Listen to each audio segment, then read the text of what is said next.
Hello and welcome to, or back to, whichever time it is for you, the Rogue Hunters podcast, episode 49.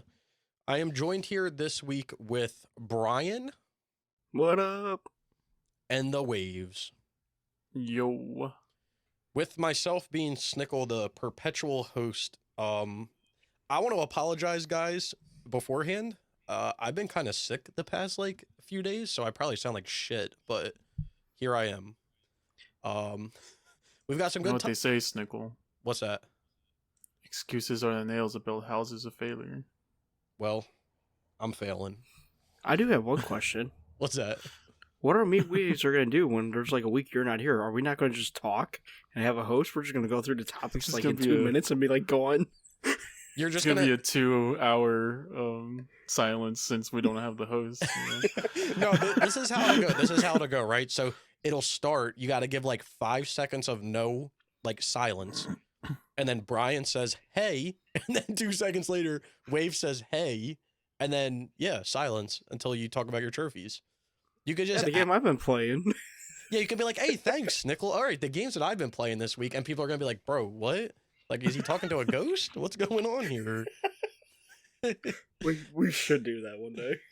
No, but I probably will be gone. This is way in the future. I'm just thinking. I am going on a vacation next summer or this summer coming up for 2 weeks. So I may be out for at least a week, maybe 2. I don't know, but that's not for that's a whiles away. So I'm not sweating. Man, you're being selfish. Hey man, always trying to leave us. If it was up to me, I would stay here full time. But life just be happening.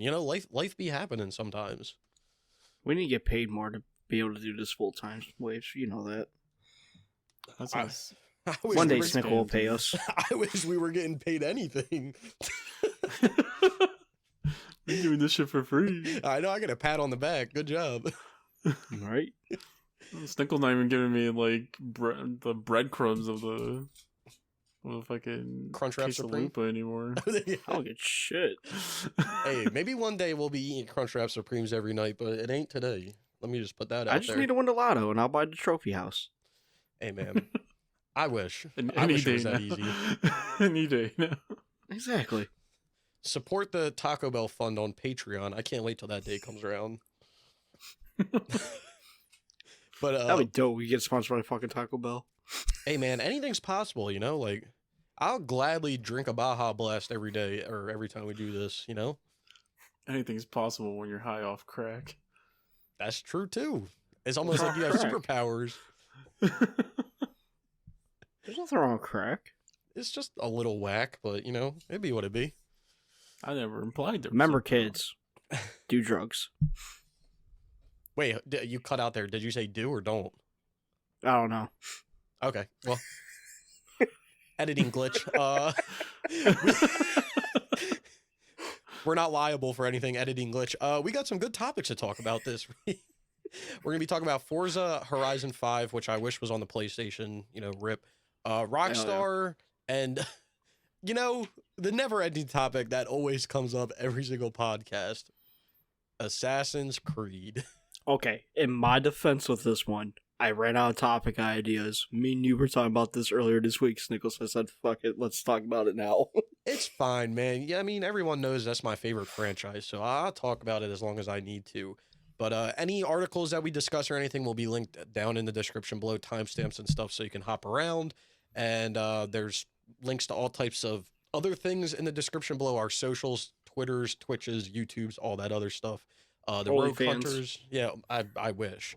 I don't know what will be on there. But why do you wish we had an OnlyFans? I mean, maybe we could put some content on there. No one said it had to be loot or anything. Just put some content. Just feed pick. No, I wasn't even thinking that. I was thinking, maybe a insider pick of my PlayStation 3 game collection or something. Shit. Hey, you might be talking on untapped market yet on that site. Who knows? Are you guys ready for some open box PS3 picture? y'all aren't ready for that. You open, man. You start open the case. You have the seductive music playing. Are y'all ready The for? box opens. It has the book. Are y'all ready for my unboxing of every single one of my PS4 games that's still in the wrappers? AKA half of my collection. Still in the wrapper. I wonder how many games you've gone through Plus that you can just leave in the wrapper now. Right. Probably like a dozen. Nah, maybe more. I don't know. I know Zombie Army 4. Zombie is one Army. of them. Yeah, Zombie Army 4, Dirt Rally 2.0. I thought I was Steep because I downloaded that the other day to make sure because the Olympic DLC got delisted. So I was like, I'm gonna download that because I definitely bought it. So I ended up downloading it. I may end up doing it soon. Shit, if I do that, I got to do Republic Riders. You know, I got to keep it up. Do you though? You? I don't know. I mean, little off topic here for a hot second, but I was searching around on Amazon the other day, as I do. Mm-hmm. Dude, every Ubisoft game is like $15. Like Watch For Dogs real? Legion. Maybe not 15, maybe like 15 to 20, but like Watch Dogs Legion. What was that shitter game that you played when it came out, Brian? Watch Dogs Legion. No, well that too, but what was Immortals? the other one? Immortals Phoenix Rise. I mean, it may not be a shitter, it may be kind of fun, but the Zelda clone, Valhalla is like 20, I think. I was like, bro, I'm not buying Far Cry 6 or Riders Republic because that's just gonna be $15 a few months from now. Why would I waste my money? What? Like, That's what I'm saying. Like, Shit, why Valhalla's waste 60 $20? bucks for a Ubisoft game? That's just gonna be fucking $12 a month from now. Yeah. I mean, okay, you know, I'm not a fan of the man Dark here, but he did make a valid point that there's no reason to buy Far Cry 6. Just wait till Black Friday. You can get it for $20. I got to agree with the man on that one. That's one thing I'll agree with him on. Wow, he actually made a intelligent decision for once in his life. Too bad he can't make the same about his money.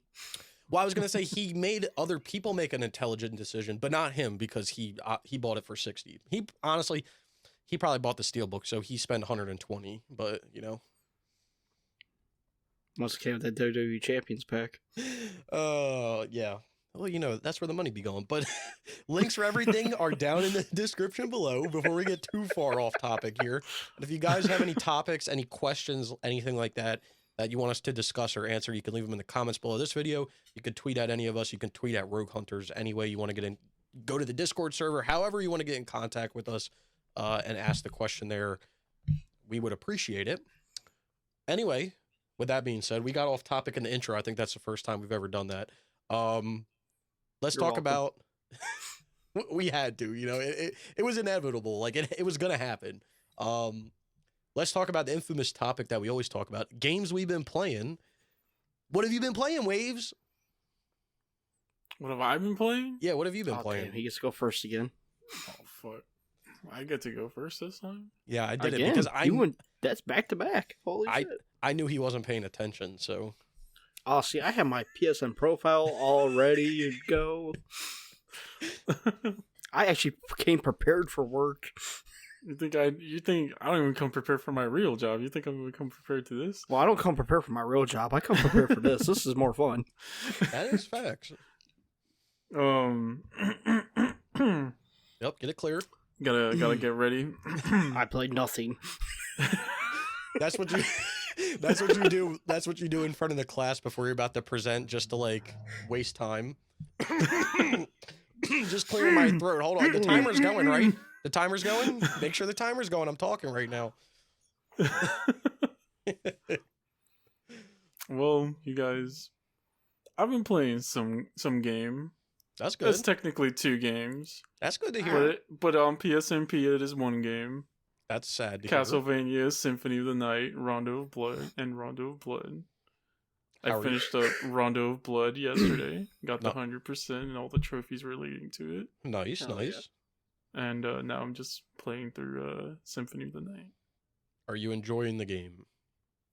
Yeah, I love these games. So That's what it's I like fun to hear. go back. It's been like a while since I played them, so I'm like always looking through at a guide because I'm like, where the fuck do I go next? Yeah. I feel like when I play some games, I feel that way. The last game, it's been a while, but the last game I did that in was like Dark Souls 1. I think I got like a few hours in and I was like, bro, I don't know where the fuck I'm going. It's like the worst feeling. Dark Souls 1 especially, because like once you get past, what is it, like the Taurus demon, Yeah. it's kind of like, where do I go? Yeah, they like, which like I get, right? Like that's the whole point of it, is like that's how Souls games are, like Soulsborne games. They make you think about like your next step or where you need to go. But like that one especially, I was like, where the fuck do I go? And then I remember reading a guide and being like, okay, I still don't know where I'm going. Like y'all got me like lost on the wiki. Like I have no idea where I am. Some of the guides are like kind of bad too, because like it kind of expects you to have the what's it called? Prior knowledge. Not prior knowledge.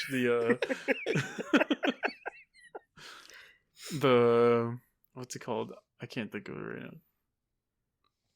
The thing that lets you teleport everywhere. What, the bonfires? The lowered vessel. Oh. Because remember, like Dark Souls 1, when you first started, Yeah. you didn't have the teleporting from bonfire to bonfire. It was only until you got the lowered vessel, which you get in Orlando. So the guide kind of expects you to have it, so it's like, oh, just teleport here, and you're like, how do I do that? Because I haven't unlocked it yet. Yeah, dude, those are like the worst guides. Like when they like think or like assume that you like have stuff done, you're like, bro, I don't have that. Like, stop. Like I did not progress that far. I'm a dummy. I'm still at square one. Like I'm an idiot. Like, I'm sorry. I'm shit at this game. I'm sorry. Like. No, but you're liking the games though, right? Right, Waves? Yeah, I love it. I got Rondo of Blood kind of made me like annoyed sometimes. Why? But I eventually started like, because it can be hard sometimes, because it's very much like old any like Super Nintendo like game design. So back then it was like, hey, let's just make everything super annoying to do. So like when you jump in Rondo and like Rondo of Blood or any like older Castlevania game before Symphony of the Night, you have to dedicate to that jump, because you can't control your movement in the air. Oh, so it's like when you jump, you're jumping like a certain distance, or yeah, and you can't. Okay, yeah, I get it. And then the other one would be like what is it? Oh yeah, when you get hit, doesn't matter what side you get hit. Like when you get hit from the left side, the knockback should be to the right side. If you get hit from the right side, the knockback should be to the left side. With Castlevania, it's kind of like, no, if you get hit, you're getting knocked back to the nearest hole. Damn. And if you fall in that hole, you're dead. Jeez. But yeah, it's a lot of fun. Good game. Well, that's good. I'm glad you're having fun with it, Waves. It's nice to have fun with the game for once. Yeah. Dude, like low-key, I've like been thinking that as well. Like I put so much like, and I know we were doing on Waves, but like the summer was just like the story of doing like getting games done that were going down. And like we did the Need for We're still Speed not games. done. Well, like, okay, yeah, we're technically still not done, but like at least for me, like Grand Theft Auto 5, the heist stuff is like somewhat entertaining to play, at least. Like when we were doing Need for Speed and then Max Payne 3 and shit, and I was like, we're doing the same thing over and over again. Like I'm literally going crazy. Yeah. But then especially Max Payne 3. Oh my god, like that game, the multiplayer and then the single player was just like, yeah, the same shit over and over again for whatever it is, 60 or 70 hours. Like it literally drives you insane. But it's been nice playing different games, so I'm sure it's been nice for you for you too. I think for me, the reason I wanted to play this game recently is because I played through Metroid, and they're kind of similar play styles. Okay. And so I'm like, I just wanted to like play another game like it, and I was like, oh, I have Symphony of the Night, and I like Symphony of the Night. It's been fucking forever since I played it, so let me just play through it again. Hey, I mean, and there's a lot I don't remember of this game, so. And it scratches the itch. Exactly. That's I think the last time I played through this game, I was in middle school. So damn. That's crazy. I think through that the PS1 Classic. damn. I think that's the most important thing though. When you have like an itch of playing a game, like you play it. Like Mm-hmm. I forget who was saying something like a few weeks back, but they were like, I had I think Andrew was saying it last week because I was talking to him and he was like, I had an itch for playing BioWare games because he was playing Mass Effect.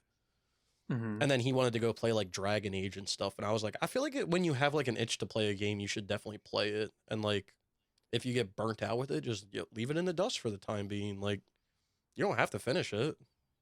Yeah.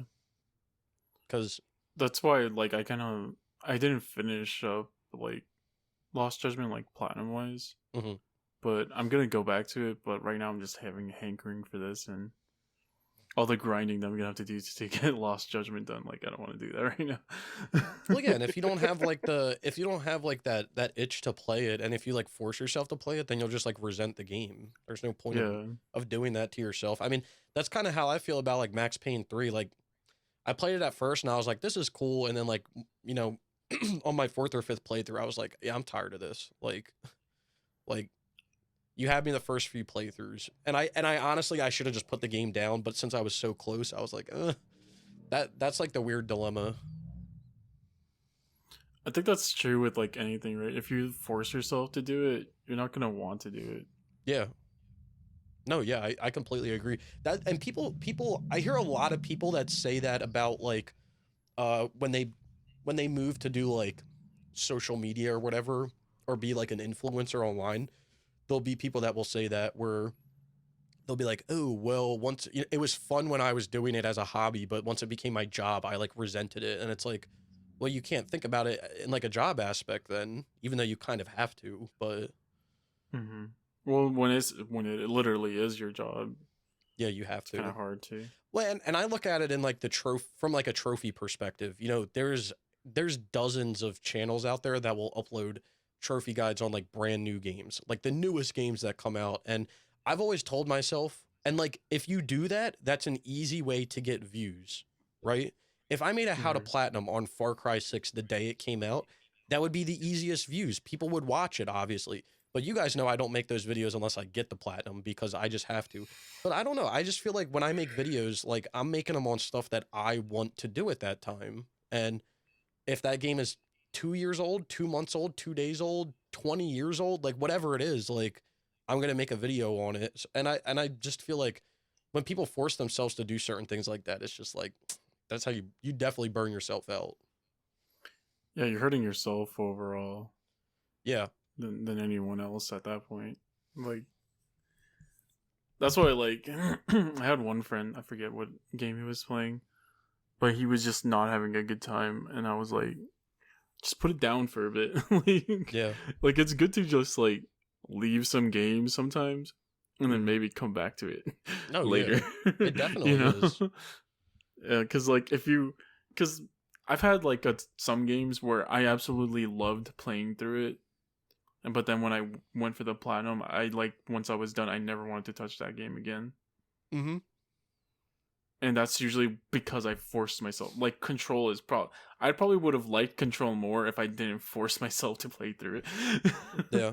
But since I was just like, it's already on my list, they gave it for free, might as well just do it with all, like, the infinite ammo and infinite everything. Yeah. So I think that's why, like, I ended up liking it even less Yeah. than I Well, already did at that point. and I feel like that is like that also is in the terms of like difficulty trophies and like short term. Like there's a handful of times, and you guys probably the same thing, handful of times when you're playing a game on like the hardest difficulty, or you're just getting slammed in a section of a game, and it's like late at Mm-hmm. night, and you're like, I want to do this before I go to bed, and you just can't, so you put it down, and then you wake up the next day, or whenever you get on the next day, and you beat it like your first try, and you're like, oh, I just needed to take a break. That's all I needed to do. Like I just needed to clear my mind. Yeah, definitely. So I don't know. I feel like because I know that's a topic that comes up in the trophy community a lot, trophy hunting community a lot, and like achievement hunting is like, how do I not burn myself out from trophies? And it's like, um, you just don't force yourself to do things for certain reasons. Like literally play what you want to play. Like if you want to play a game that's unobtainable, then play that bitch. Like don't worry about the trophies. Like so. Well, it sounds like you've made some good progress, Waves. Yeah. This game, I want to say, was like 18% or something like that when I started. Oh, so you're getting replaying it again, and so now it's like 38%. So. You getting up there? Hey, well, look, you're still trying to find the good old balance of work and life and games and all that shit. God, my god, that was the worst part of when I started working full time. Was like, wait, I have to do this for 8 hours, like between these times every day? No, thank you. Well, for me, it's like it's technically more than 8 hours. It's like 8 hours and 30 minutes because they don't pay me for the 30 minutes. Oh, for like lunch. Yeah, that's stupid. But it's hard. I'm not used to it.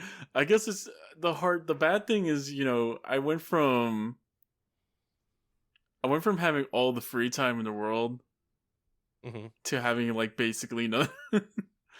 So I just need to like money. But now I have money. I know, dude, to buy stuff that I can't do anything with because I'm so tired. That's like the worst part. Is like you have money to do stuff, but you don't have the time to do it, and then you realize like how precious time actually is. Like you're like, God damn. And dude, I think about that all the time with like trophies and like shit, and that's why like I always ask the question. I can't wrap my head around like why people put time into like these easy games when you have like limited time during the day. Like if I can only play a game for 5 hours, like I would rather play something that like I really want to play rather than like just getting some numbers, some arbitrary ass numbers. But I know Waves, you're struggling with the part because I struggled with it where you're dead ass beat when you get home from work or when you're done working. Yeah, the sad thing for me is that I don't even have to drive. But I think that's what makes it worse, right? Like working where you sleep also. Yeah. I don't know if it's like the same for you, Snickle, but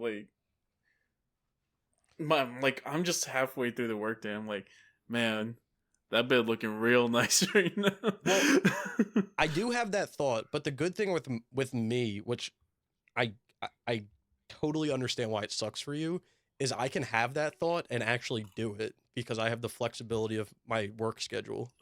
So like if I'm working and at like 11 o'clock, I'm like, I'm tired. I'll literally go lay down in my bed for 30 minutes and chill on my phone and then wake up and go back to work.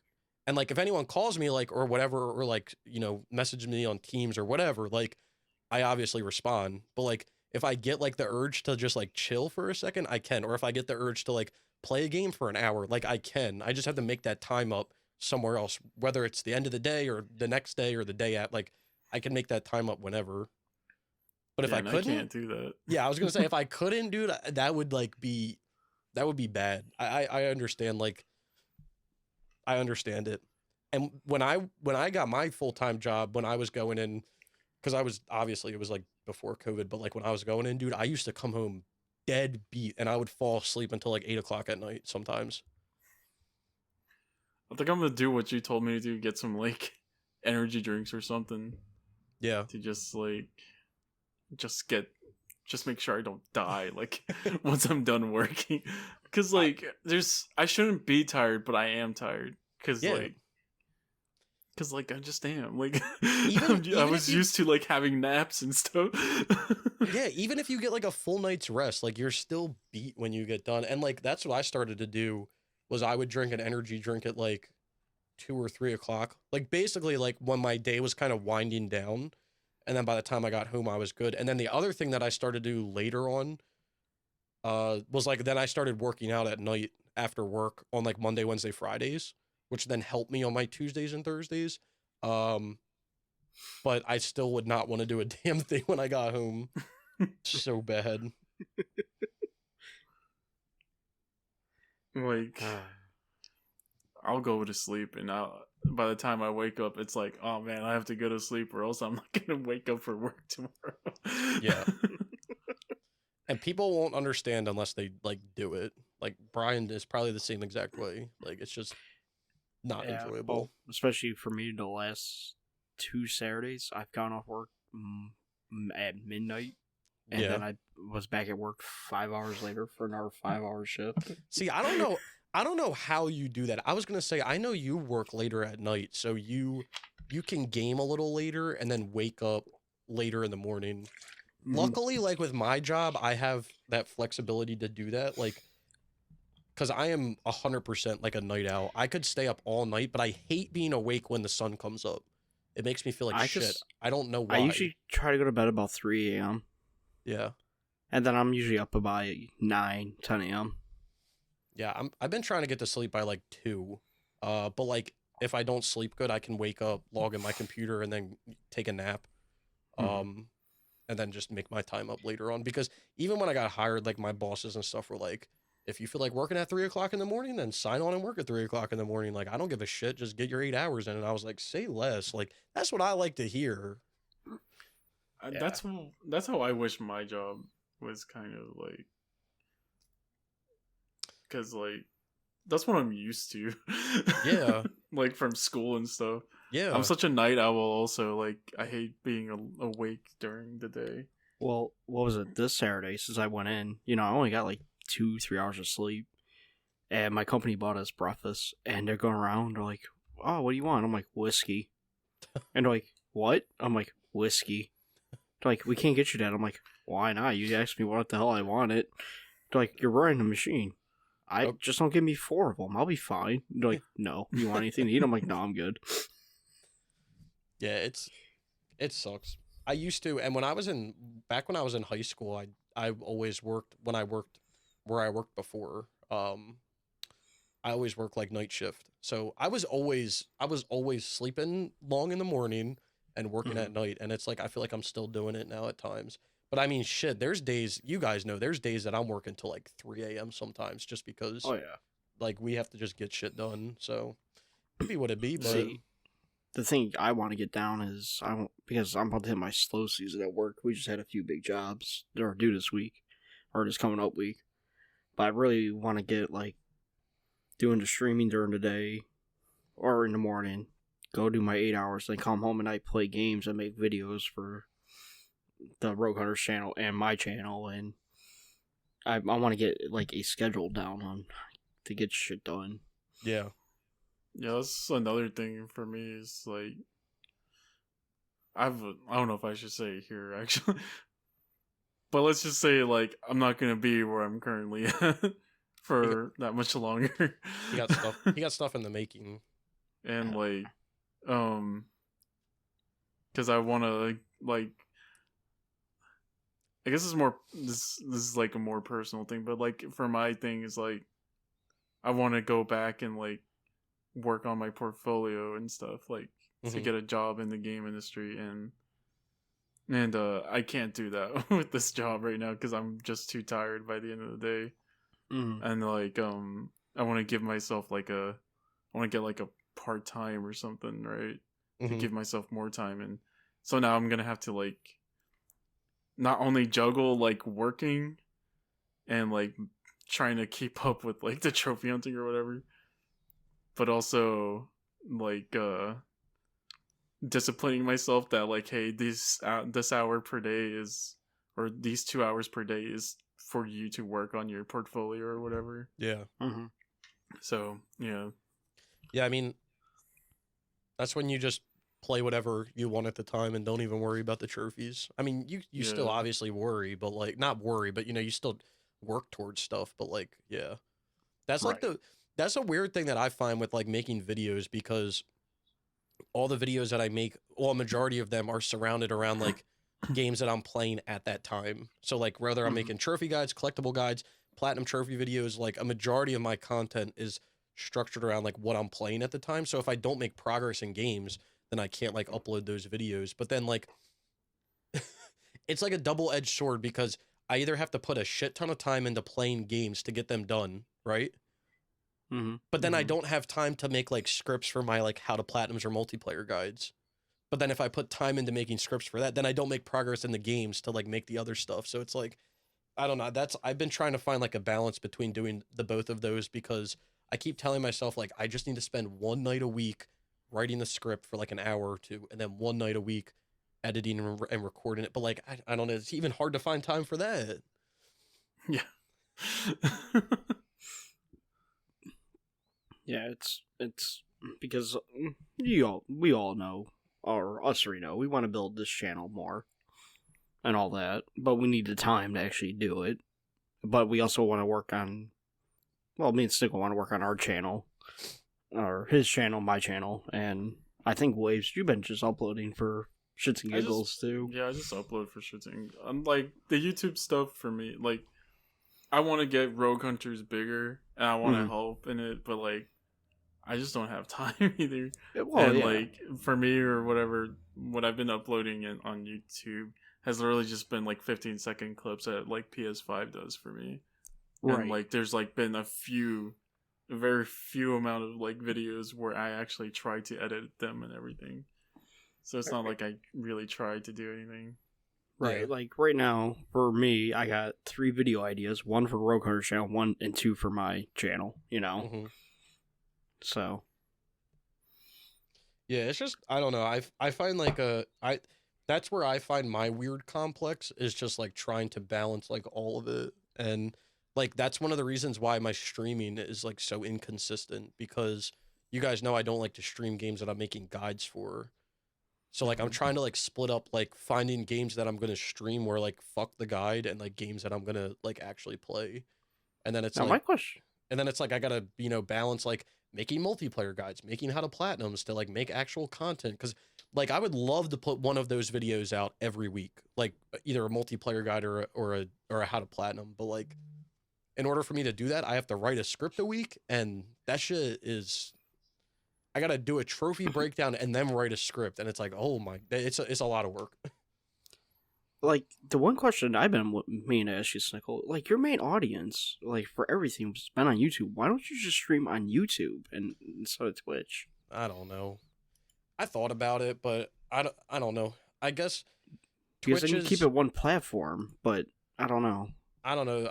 I debated the same thing, but I guess part of it is the VOD side of it. Okay. I wouldn't want to keep VODs on my main YouTube channel.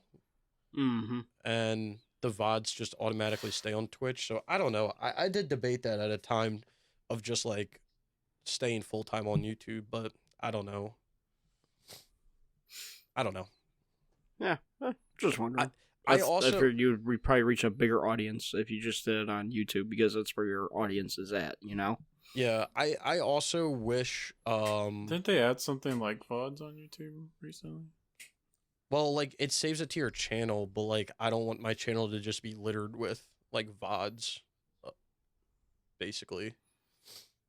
Oh yeah, I get that. Like I would rather the VODs live on Twitch and shit.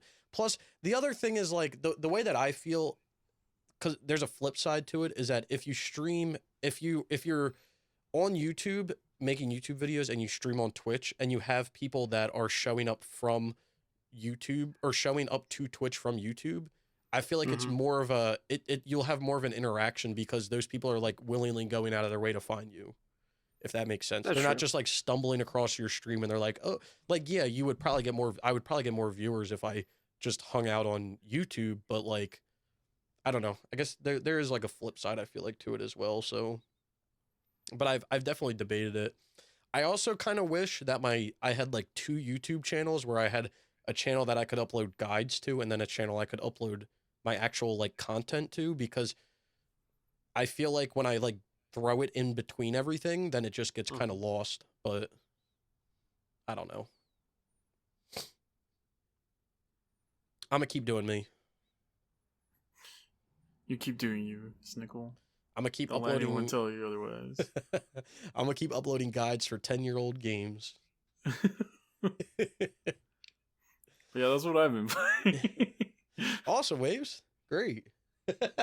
I'm tired, and I like Castlevania. That's all I've been playing.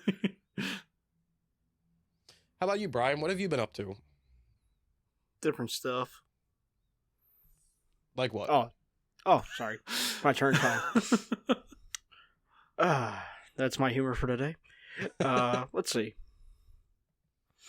Let's see. Where were we on last week? Last week I did. Okay, here we go. So I played a little bit of Death Stranding over the week. I beat episode 3 and 4. Nice. So I'm on chapter 5. I won a game of dominoes in Far Cry 6. That's all nice. I did a couple of the random trophies in Hades, and I beat Hades himself for the 3rd or 4th time. Nice. So I'm making progress on that. And then I realized, after being dead-ass tired for 3 days straight, that we're doing 5 games at a time is fucking burning my ass out. Fair enough. So I decided just to go down to 2 games. And alternate so throughout the week? Yeah, I'll just alternate them throughout the week and all that. Those 2. Like I'll play one game one day, and the next day I'll go to another one, and then go back and forth. So what are your 2 games then? What are your alternating games? Hot Wheels Unleashed. Nice. And Ty the Tasmanian Tiger. Nice. You know, I actually heard like good things about that. What, Ty? Hot Wheels game. Oh, The Hot Wheels game. Hot Wheels. It's fun. Yeah, it's actually like been pretty praised because of the more of the direction of the art style. They like apparently modeled all of the cars like exactly how they look in real life. Yeah. It's a grind. I'll give it that. Like I got to get to like 100,000 coins, and I guess you could boost that a little bit with somebody. Okay.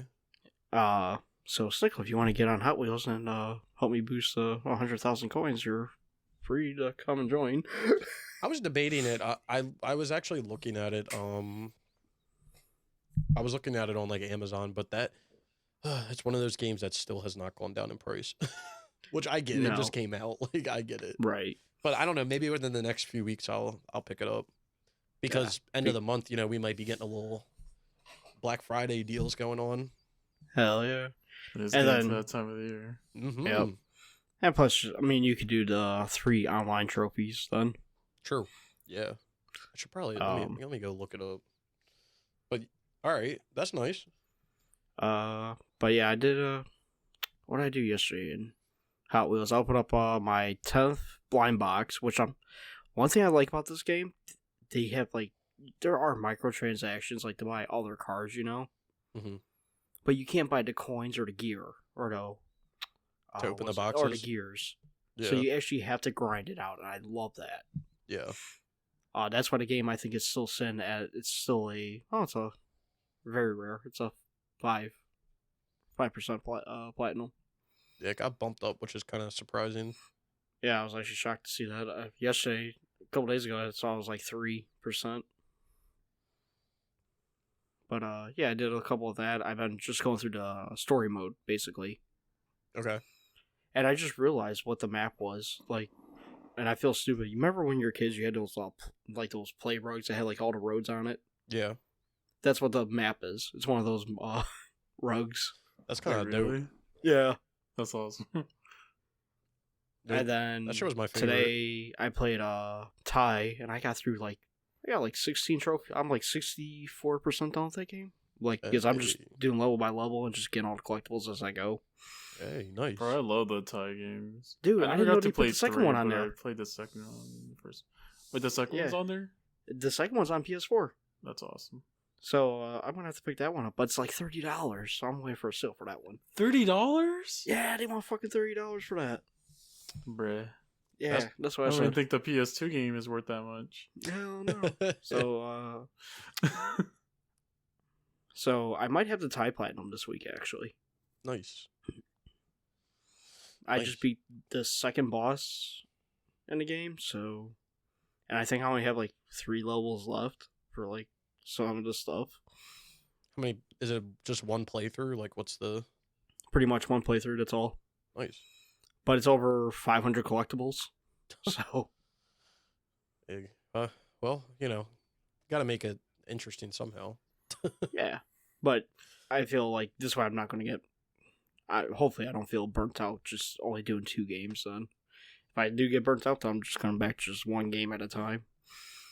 Yeah, or you can swap them out. I mean, like whatever you're playing.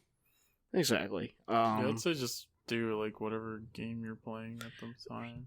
Yeah. Well, yeah, Ty's been on my list for about 7 months now, and I'm like, man, Josh, sit down and play it.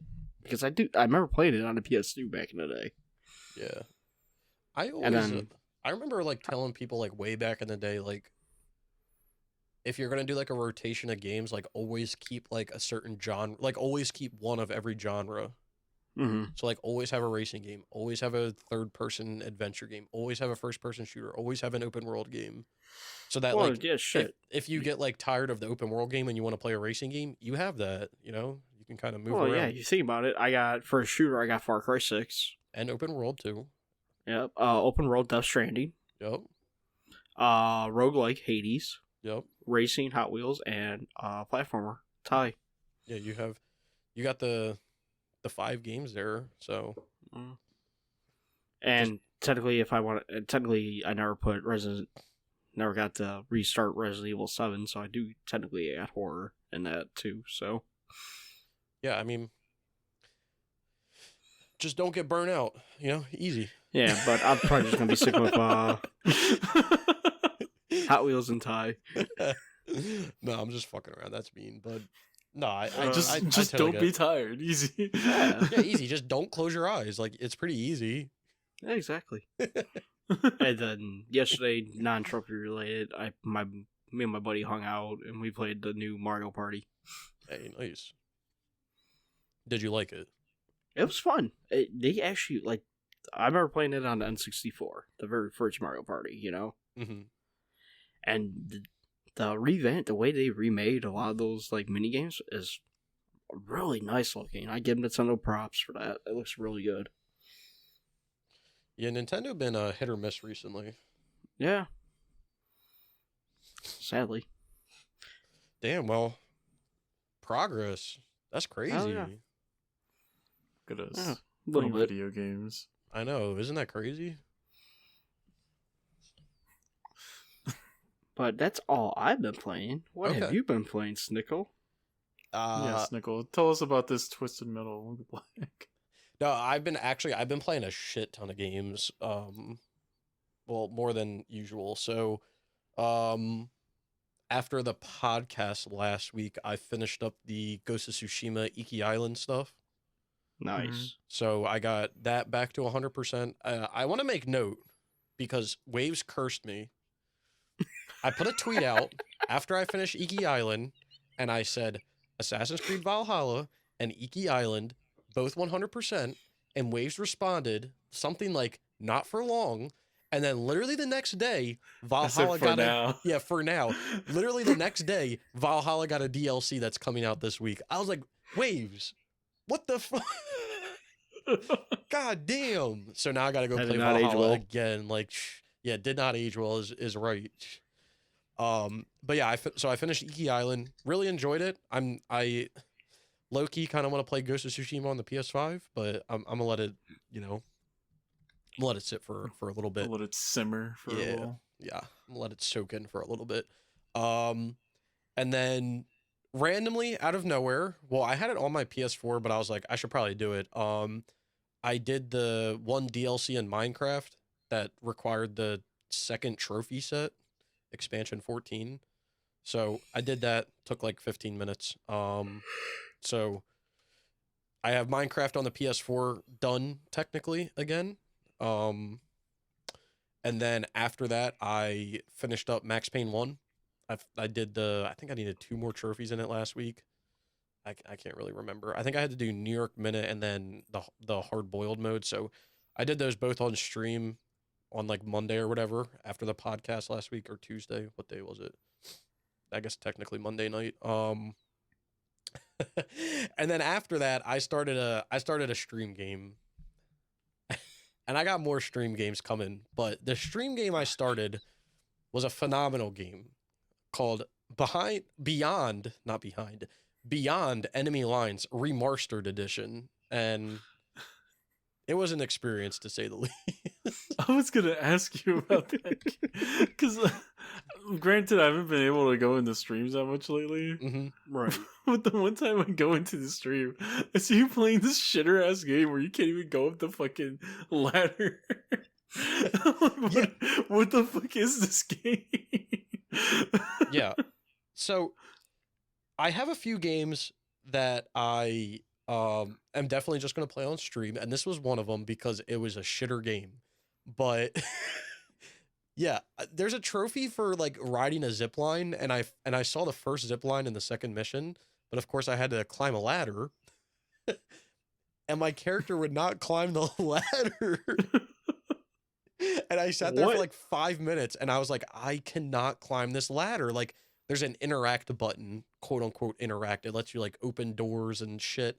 And it's what you use to climb ladders. You have to press the interact button. And I kept pressing it, and because he would not climb the ladder.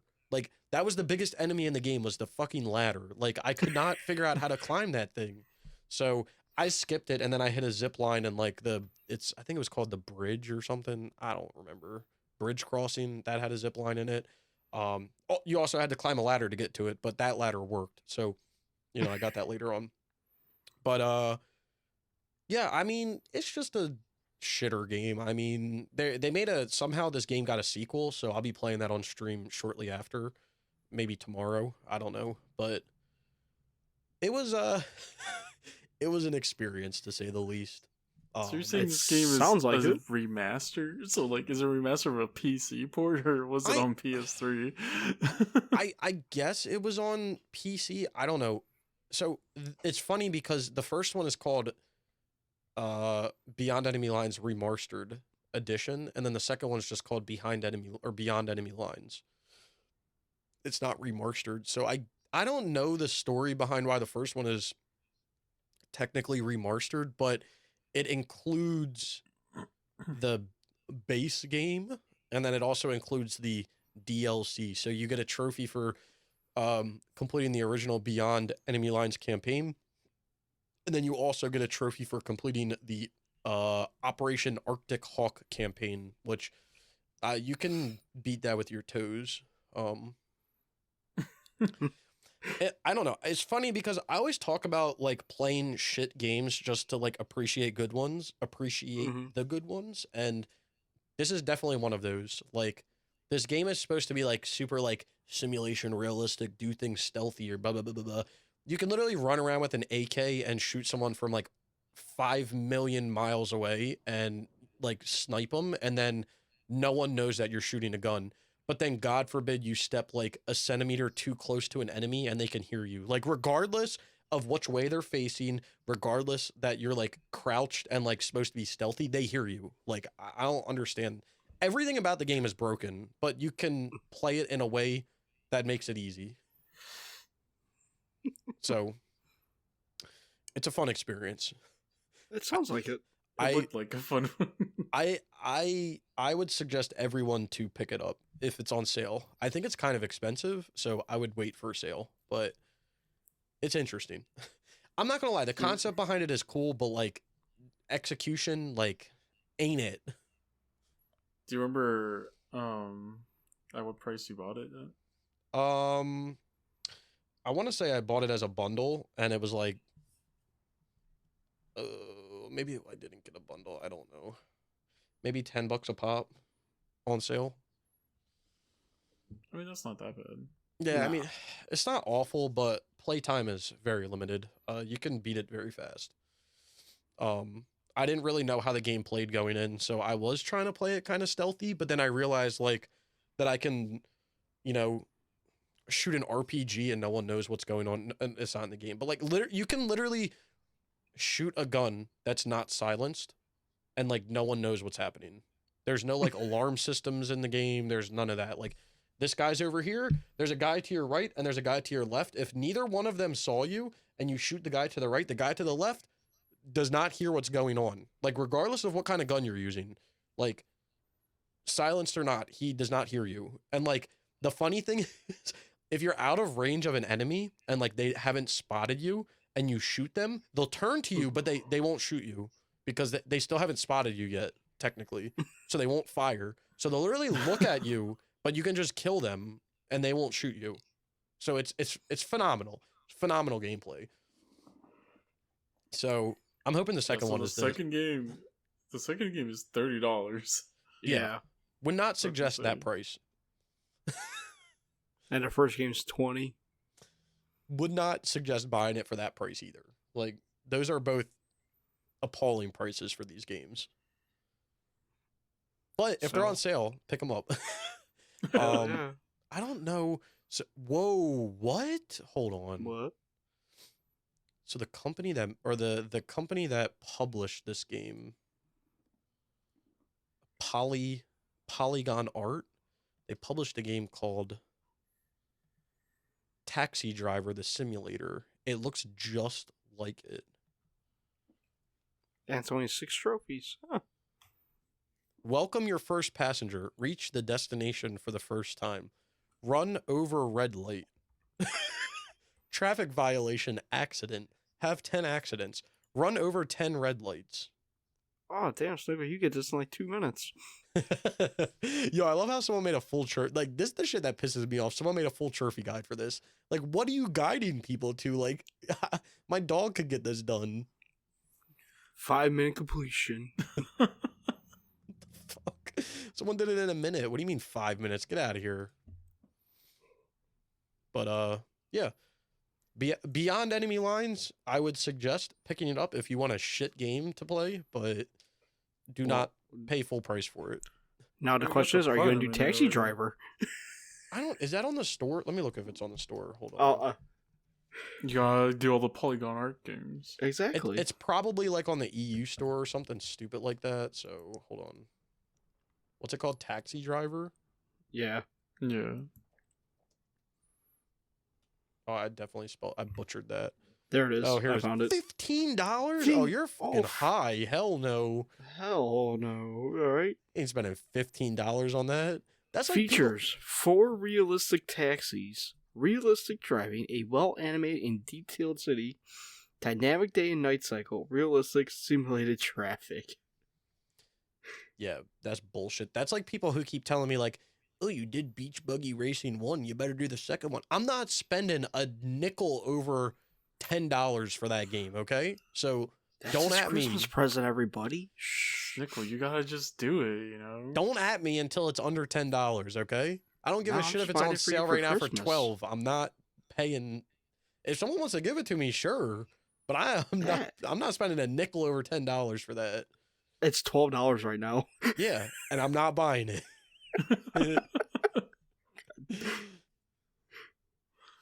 This is the one thing Snickle is gonna stay firm.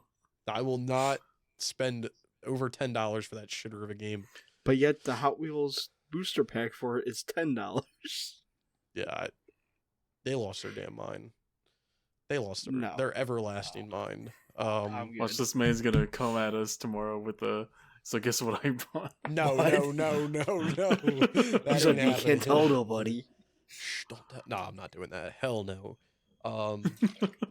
But yeah, I did Beyond Enemy Lines 1. I will be playing the second one on stream this week, and then I have some other, poopy stream games. I'm thinking about doing what's that Jesus game? Savior's Gang? Oh, Savior's Gang. Yeah, I think I'm gonna do the Savior's Gang on stream. Did they release another Jesus game like it's called Fight. I think it's called Fight of Gods. I have it. No, there was like another one. Wait, I love the picture for Fight of Gods. It is Jesus with like the pieces of the cross that he's nailed to as like boxing gloves. Yeah, phenomenal. But oh my god, how much is Savior's Game? Because that looks fucking stupid as shit. And I don't know. Savior's Gang is like it seems hilarious, and like it has a lot of funny like trophies. I gotta look at that because that bitch is on sale. I'm buying it. Oh, okay, never mind. It got announced. That's what I'm thinking about. Oh, yeah. There's just it's called funny. I Am Jesus Christ. Oh where you shit! play It's as, only $5. Say less. You play as Jesus in the first person view. No. Yo, this shit's funny though. Like, kill 250 worshippers. Like, what the... Let at least one worshiper die in each type of trap. Let 50 worshippers burn. Jesus. Kill 50 worshippers with the chainsaw. How this game has a chainsaw? Yo, this is gonna be kind of crazy on the stream. Like, god damn, this shit's getting wild. I didn't even play it yet, and it's getting wild. Complete 7 levels in S rank. Alright. Get all the grails. This game's got a chainsaw. Yeah, like what the hell? Inhale poison gas for over 100 seconds. This game only has 29 platinum achievers with 400 game owners. We're gonna be number 30 and 31. Y'all sleeping on it, just like Beyond Enemy Lines. I'm pretty sure that game only has like 20 platinum achievers, the second one. Well, shit, Cyanide and Happiness still only has like 7 platinum achievers. Beyond Enemy Lines has 36. Why when I type in Beyond Enemy Lines, Enemy Front shows up? Like, no, get out of here. Because that's a sign that they want you to finish it. I'll get around to it at some point, but today ain't the day. It's like someday. Someday, but not today. But yeah, so I did Beyond Enemy Lines on stream. Like I said, I'm trying to find like games that I'm gonna do on stream that like I'm not gonna make guides for, and then like whatever, you know what I mean? Because it's a pain in the ass to. I don't want to make guides on stream. I don't want to do it too much thinking. But then I also last week started a game with Leon, F1 2019, because he was interested in doing all the F1 games.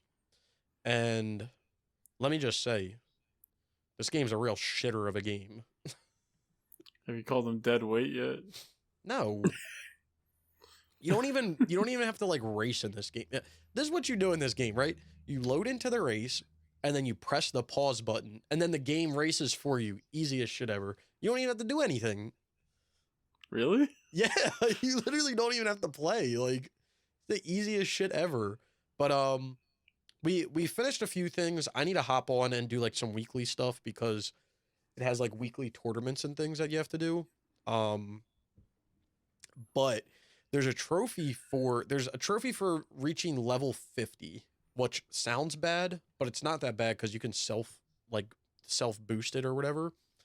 But then there's another race where you have to achieve a gold skill rating, and the way that you achieve skill ratings is by like winning and losing races. So like if you win a race, you get points towards your skill rating. If you lose a race, you like lose points. And I think you gain more than you lose. But it kind of sucks because like if I'm racing with Leon and I win a race, like I gain points, but then he loses points. And then if he wins the next one, like he gains points and I lose. So it's like you go up and then you come back and then you go up and so it's almost like you're like shuffling your way up to the top. I forget how many points we need, but I think like 300 points. But we're going to figure out how to do it this week and get it done, but it's a pain in the ass. But yeah, other than that, there's just a few other like things that I have to do in the multiplayer to get it done. But ask him if he can do F1 2014 with you. Well, I think he is going to do all of them. Because I was asking him about, what else did I ask him about? No, I just asked him about F1 games. I thought I asked him about another racing game. Apparently, like, Leon's super into racing games, so I was like, oh, hold on a second. Oh, sweet ways. We don't got to do them anymore. Snuckle got someone to replace us. Hell yes. Leon, you awesome, boy. I wanted to play F1 with Waves. No, you call him an anchor.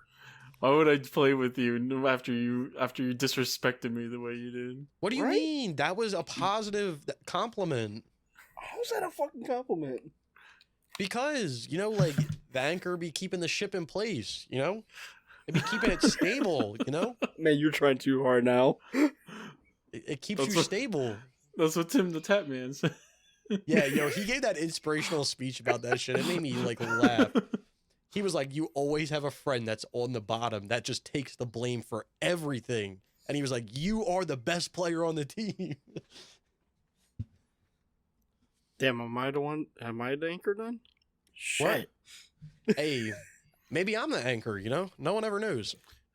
We all know it's me. When's the last time I got a platinum trophy? Last week. Was it last week? I don't know. I got a platinum last week though. I did platinum beyond enemy lines, so you know I did see that. that's pretty cool. Yeah, I got the Cyanide and Happiness platinum last week. So Hey, nice. See, I didn't get shit last week. What My you mean, last Waves? platinum was October 10th. Huh? What did you platinum? Oh, Kingdom of Shards. Kingdom Shards. Oh yeah, I forgot about that. Yeah, it was very. I did it right before the podcast that week. Well, that's the best time to do it. You know, you got to get it done. Get it done so you can get the clout. You know. Yeah, so I can tell my trophy friends Your progress. You ever try to explain trophies to someone who doesn't trophy hunt? Yes. Yeah. They look at you like you're some kind of crazy person. Well, a little bit, but then I make him play games with me so I get trophies, and then he's like, "I hate you." I'm like, "Yeah, I know." When I try to explain it, I try to exclude like grinding for multiplayer stuff. That's the part that I kind of exclude from things. Because I tried to explain it to my girlfriend one time because she had someone that was like a streamer and he was playing the same game all the time, and I was like, I don't do that shit. Like, I was like, I can't do the same thing for like hours at time but I left the part out of like, unless I'm boosting a multiplayer game, because like you have to, right? Like you don't have a choice. But like I do that like every once in a while. It's not something that I like to do like every single night. But yeah, I try to explain it in like a normal type of way. Like my sister, her husband, he plays like Call of Duty and all that, but all he does is yell at the fucking screen, "Fucking hackers, goddamn lag!" And one day I asked my, she's like, "What? How come anytime I like come over and you're playing games, I never hear you yell?" I'm like, "Because I'm good at games and he's not." And she's like, I was like, "Plus I stay away from multiplayer unless I'm playing like with a close group of people." Yeah, I hate competitive multiplayer. I don't hate. Too. No, I don't want to say hate. Like, it depends on the game, but I don't know. I'm not a fan of like competitive when it comes down to stuff. Like, people get too sweaty and like care too much. Yeah. Like, I used to play Rocket League a shit ton. I haven't played Rocket League. I actually looked at it last week. I haven't played Rocket League since like July or something. Was like the last time I logged on, but I don't even think I played. But like, even when I played that with my friend, like, dude, everyone is just so sweaty for no reason. The only time I ever really got into like a multiplayer game was Rainbow Six Siege, and then eventually when that one got bigger and all the sweaters came out, that's when I was like, I'm done. Because once people like start taking it way too serious, like that just makes the fun of it go away. Yeah, I feel the same way. Like, once you have those sweaters, like you said, come out of the woodworks, it's like, bro, what? Like, and they start to use like cheesy tactics to win and shit. You're like, bro, are you kidding me? Like, it's not fun. Like, at that point, why are you even playing? Yeah. If all you care about is winning, like, go play a game on easy. Yeah. Or you care about your KD or like that shit doesn't even matter, my dude. Like, you're worrying about some shit that doesn't matter. I remember I think the last like first person shooter I played. So I played Black Ops 2 I played that a lot when it came out. And then when I got my PS4, I tried to play Ghosts, right? And I love Ghosts. Like, I love the way that Ghost plays, like movement wise and gunplay wise and everything. But the time to kill on Ghosts was like so fast. I felt like you didn't even have time to react. And like to me at least, I don't know if you guys feel this way, I feel like every COD since Ghosts, the time to kill has just been like that. Like, so, like, you blink and you're dead. You have no time to react or do anything. I feel like that's how, like, for me at least, that's how every COD is. That's why I stopped playing COD, because it was like so, like, you'd be dead in a minute, and I'm like, bro, like, this is not fun. Not even a minute, like a second. I feel like Black Ops 2 wasn't like that, but I don't know. Maybe I just had like a different like perspective. I don't know. I just feel like ever since Ghosts, it's just been like, this is like shit. Like, but COD always had like sweaters in it. Like that game always has sweaters. But I did play. I was gonna say the other first person shooter that I played, I would say a lot was, and you probably did two waves, was Destiny 1 Yeah, when they had like Iron Banner and stuff. I And I would just play the Crucible a shit ton yeah, because, like I told you before, like I only ever got to do the multiplayer stuff, and like when the Iron Banner came out, it was like the only times I could get my light level up. yo, So I played the shit out of the Crucible. Yo, you just gave me an idea. We What's up? should we should get a squad together and play Destiny 1, the raids. Like the three of us. I could get another guy easily. 4. That shit would be fun. 6, right? Yeah, you need 6 for the raids. That shit would be fun, dude. Destiny 1 was, oh, I love Destiny 1. It was the best game. I would not know. Never played them. It was so much fun. I mean, it requires a lot of like getting on and shit and doing stuff every day, but that game was so much fun. Just like the stupid grinding you would do in it too. It was just those were the days.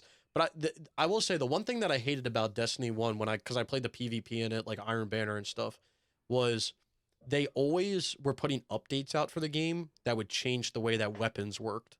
So, if you were playing Destiny 1 when it came out, like certain guns were good. If you played it 2 months later, like they would nerf or buff or like they were always switching shit around. So like, one day Red Death would be a good gun, the next day Red Death was a piece of shit.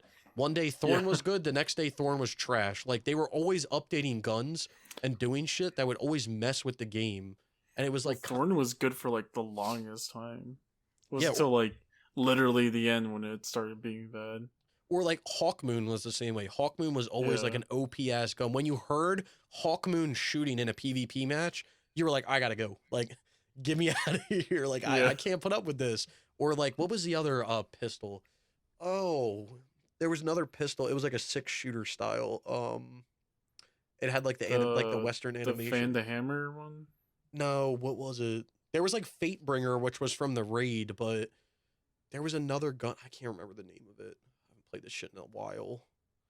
But yeah, I like they were always changing shit, and it always like kind of pissed me off because I was like, it's so annoying. Like you feel comfortable with something and then they switch it, which makes sense because it's like OP. It was kind of OP, but Destiny 1, I could get another person for Destiny 1, at least one more person that would definitely sign on and play with us, but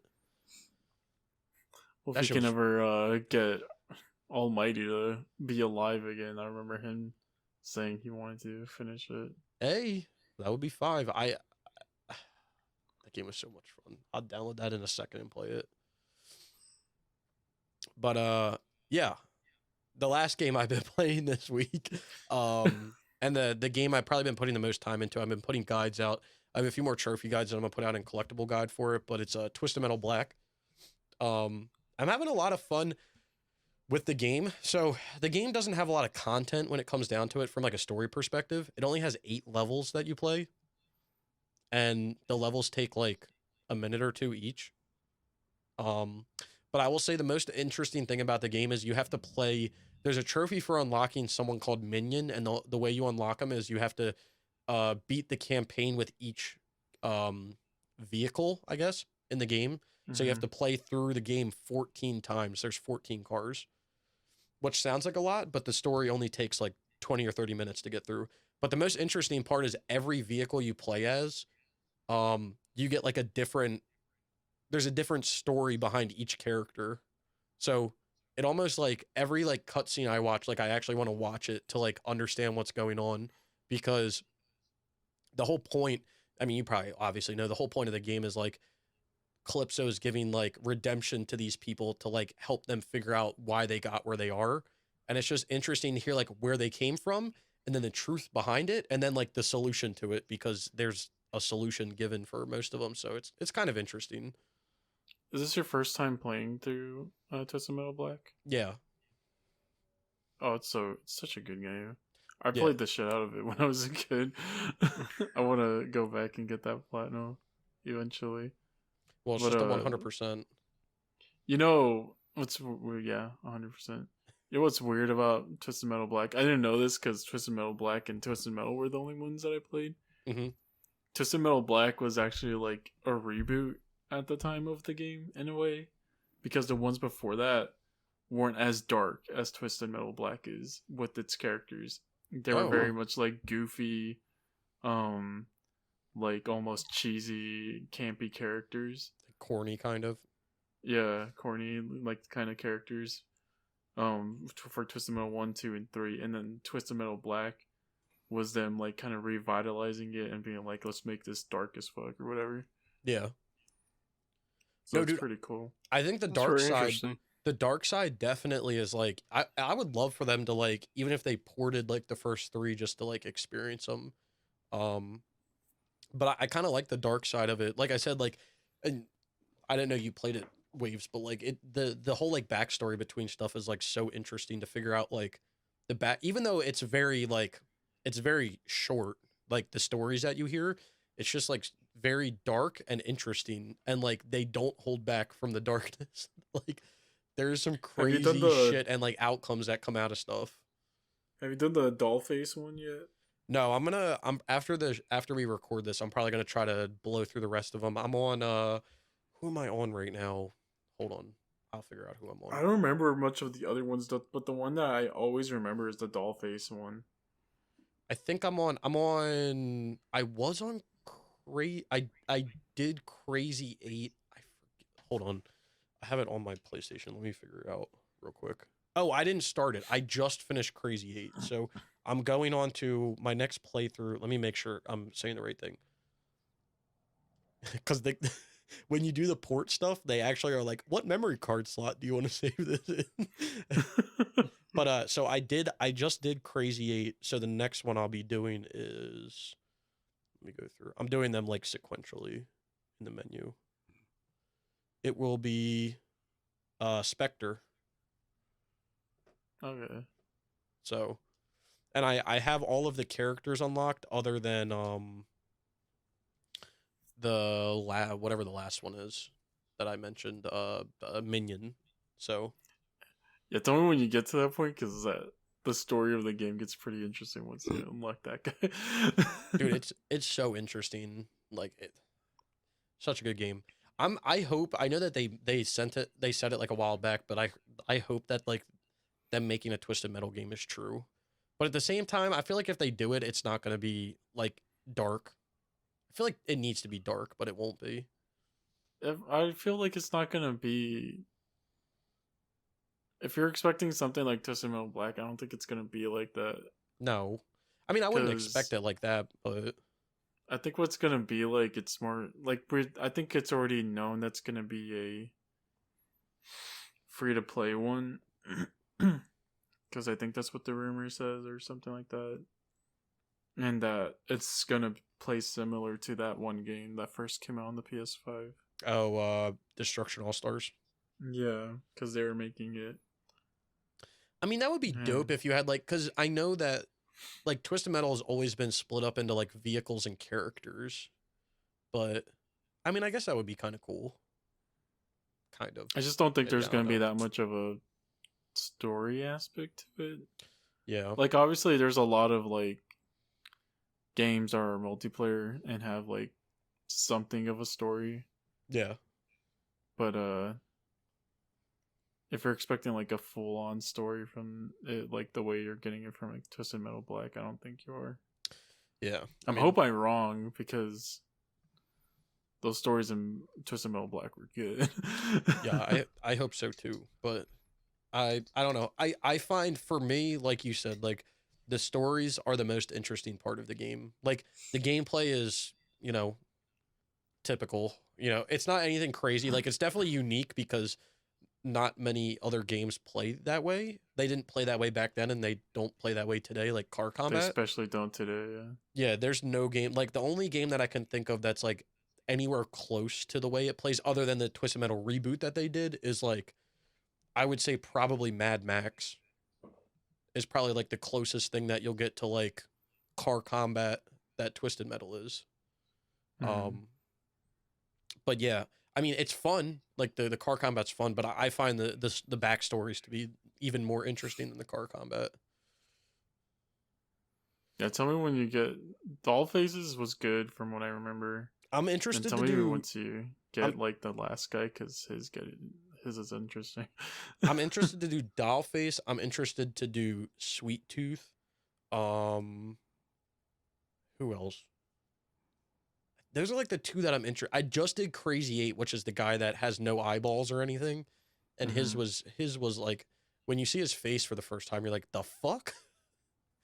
And like, dude, the crazy thing is they have like the cutscenes and everything in the game, and like I just think about it like, these look good, but then I'm sitting there thinking like, bro, this is a fucking PS2 game. Like, these look great. They, like, I couldn't imagine watching this back on the PS2 back in the day. Like, your mind probably would have been blown how great these look.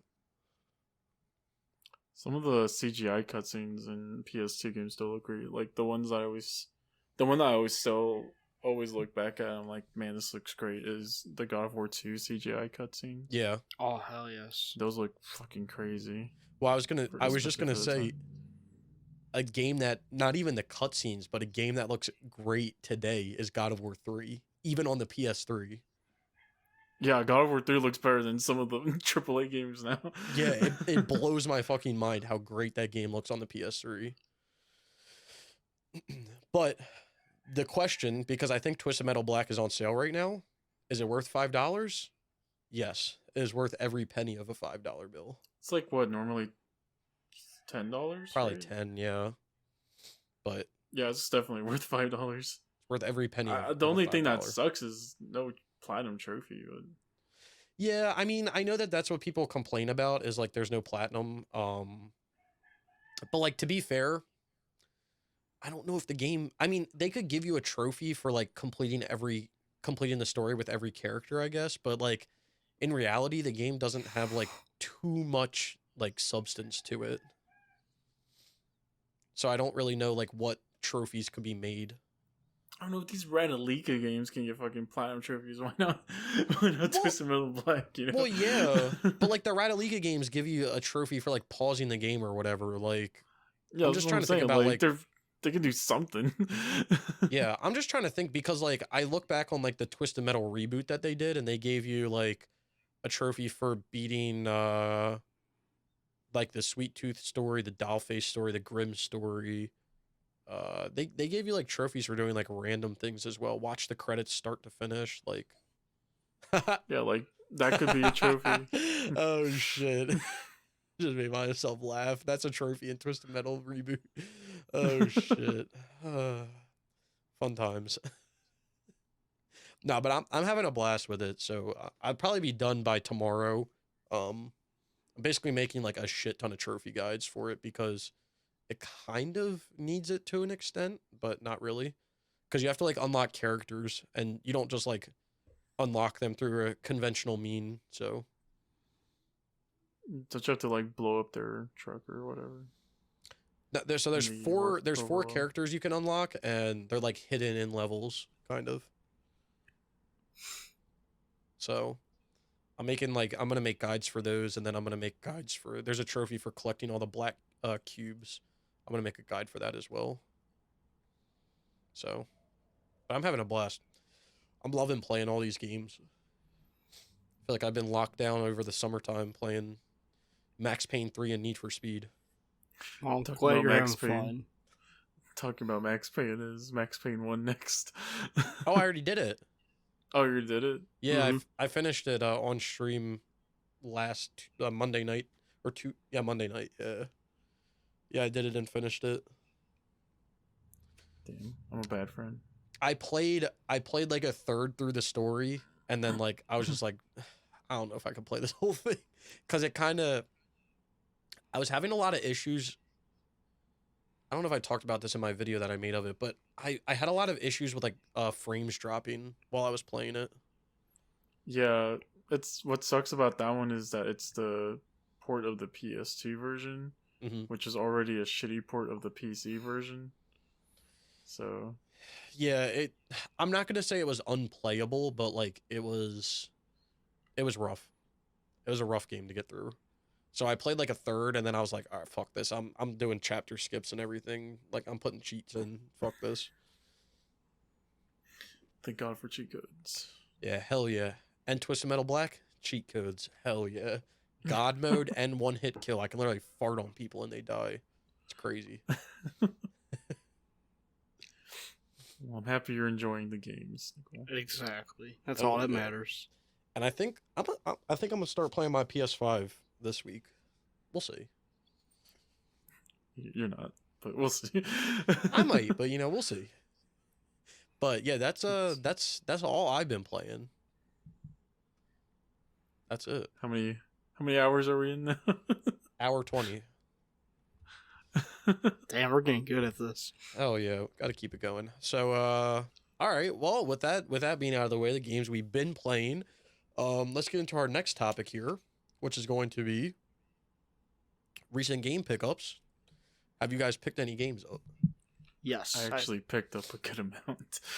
Go ahead, Waves. I'll let you go first, buddy. I did as well, Waves. Here, let me pull up the list here.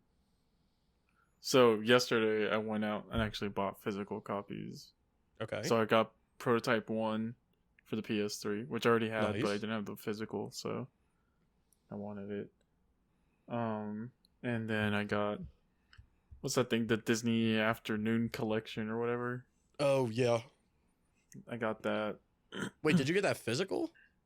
Yeah. Damn, I only had that digital. I didn't even know it was physical. Yeah, I didn't know until I saw it. Jeez. I went to this place called Game Over, I think.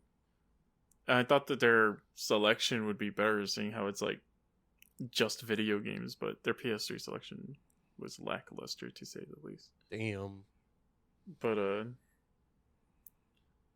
yeah, I got those yesterday, and then the other day I picked up Bloodstained Curse of the Moon 2, Bloodstained Ritual of the Night, and then right before this I picked up Patapon 1 and 2 Remastered, I Am Bread, Surgeon Simulator, Samurai Showdown Neo Geo Collection. Jeez. I'm taking your debit card away from you. Yeah, take that shit away. He's wild They never- out. They never should have given me adult money. Take that shit away. Damn. Well, at least you're getting stuff. That's good. Yeah, it's more stuff I won't have time to play. True. That's true. I'm in that boat too. Is that all that's though? what I've been getting. Yeah, there's another game I want to get, but I'm gonna wait for it. Which is what's it called? I don't Can't know. remember the name of it right now. There's another game I want to get. Okay. If I think about it, I'll say it later. Okay. Okay. What about you, Brian? Oh, I remember. Okay. It's called Act Razor. What is that? It was the one game. I don't know if you remember, but I was telling you about it. It's like apparently some old Nintendo game. Okay. But what's like interesting because, well, it's like a RTS / Castlevania game. Yeah. So like on one screen, you'll have like a traditional like side scroller like Castlevania type game. Yeah. And then you press another button that will go to like a overview of the entire map, where you play as like a god or whatever. Okay. And it's basically like a tower defense up there. That sounds interesting. Yeah, so that's why I want to play it, because it sounds interesting. Yeah, it sounds kind But of that's crazy. the other game. Okay, nice. How about you, Brian? Did you pick anything up? I picked up Uncharted, the Nathan Drake collection, physical. Nice. Call of Duty Vanguard for a video idea, and which you two already know it. Yeah. Nice. And then the Saviors Gang. Nice. Solid. That was totally not during the call, right? No, not at all. Totally not during the stream. No. But if you guys want to buy it, it's only $5. Wait, really? Yeah. Wait, you said, all right, I gotta pick that up too. Well, I have another game that I'm just. So I also picked a few games up. So the first game I picked up, well, I guess I'll go down the list. So I picked up Alan Wake Remastered for the 5. Oh, damn. Lucky. I picked up, which I own these digitally. So I own these next few games digitally, but I bought them physically, but I haven't played these first 2. So whatever. I picked up Star Wars Racer Episode 1 and then the Republic Commando disc. And then I also picked up the Jedi Knight collection as well. Oh, did you do that? What's it called? The one thing that Target was doing, where if you buy 2 of those, you get one of them for free or whatever. I didn't know that was a thing. Oh, well. So no, I did not do that. Because I'm just asking because I saw that today also. Wait, let me look at that. With those 3 games on like that. What's that cheap ass gamer? The Twitter. The Twitter. Yeah. Let me look that up. I might have to look that up after. Okay. But yeah, so I picked those up. Damn, Fast and Furious Crossroads is only $20, bro. What the fuck? Yo, I didn't know Target was the place to go look for games. This shit kinda cheap. All right. This shit kinda cheap. What the hell? I know Target is like a good place to get brand new Switch games because I think it's like $10 or $20 off on all brand new Switch games. Damn. I'm gonna have to start shopping at Target. God damn. But yeah, so I picked up those games. I also picked up. This was a game that I was talking about on stream a few weeks ago, but I forgot about it. But then I found it again, and I'm intrigued by it because it has licensed cars. But it's called Gear Club Ultimate 2. I don't understand how this game has licensed cars in it. It has not only licensed cars, it has Porsches in it, which like only Need for Speed had for the longest time. So I don't know how that happened. But apparently it doesn't come out till December 14th. They definitely bamboozled them into it. One game I'm not going to mention because I think I'm going to save it for stream. I kind of want it to be a surprise. I also then picked up Monster Energy Supercross 4 for the PS5 because it was $15. And then I picked up this game. You were mentioning it. You were talking about it last week, Waves. And then it reminded me that I need to play this. And I need to play another game that's similar to it. But it's Away, the survival series. Oh. The squirrel game. Hell yeah. I picked up the squirrel game and then it reminded me like, bro, I should play the squirrel game and the monkey game on stream. And then pick up Bee Simulator 2. That shit would be wild. Back-to-back animal games. Yeah, we're just like, fucking around with these animal games. But dude, if you look at the screenshots, it's like a squirrel fighting like a fucking scorpion. Like, it looks crazy. Then after that, you know what you have to play, right? What? You have to play Tokyo Jungle. No. I have it physical because I have the PSN collection. Damn, that $300 PSN collection? Yeah, is it still that expensive? I don't know if it still is. Yeah, but I have that, so I thought you were gonna say like Bug Snatch or something. I was gonna be like, hell no, I'm not doing that. Oh shit! Well, there's another game. I can't play Bug Snatch. I didn't pick it up when it's free, and I will not spend money on it. So,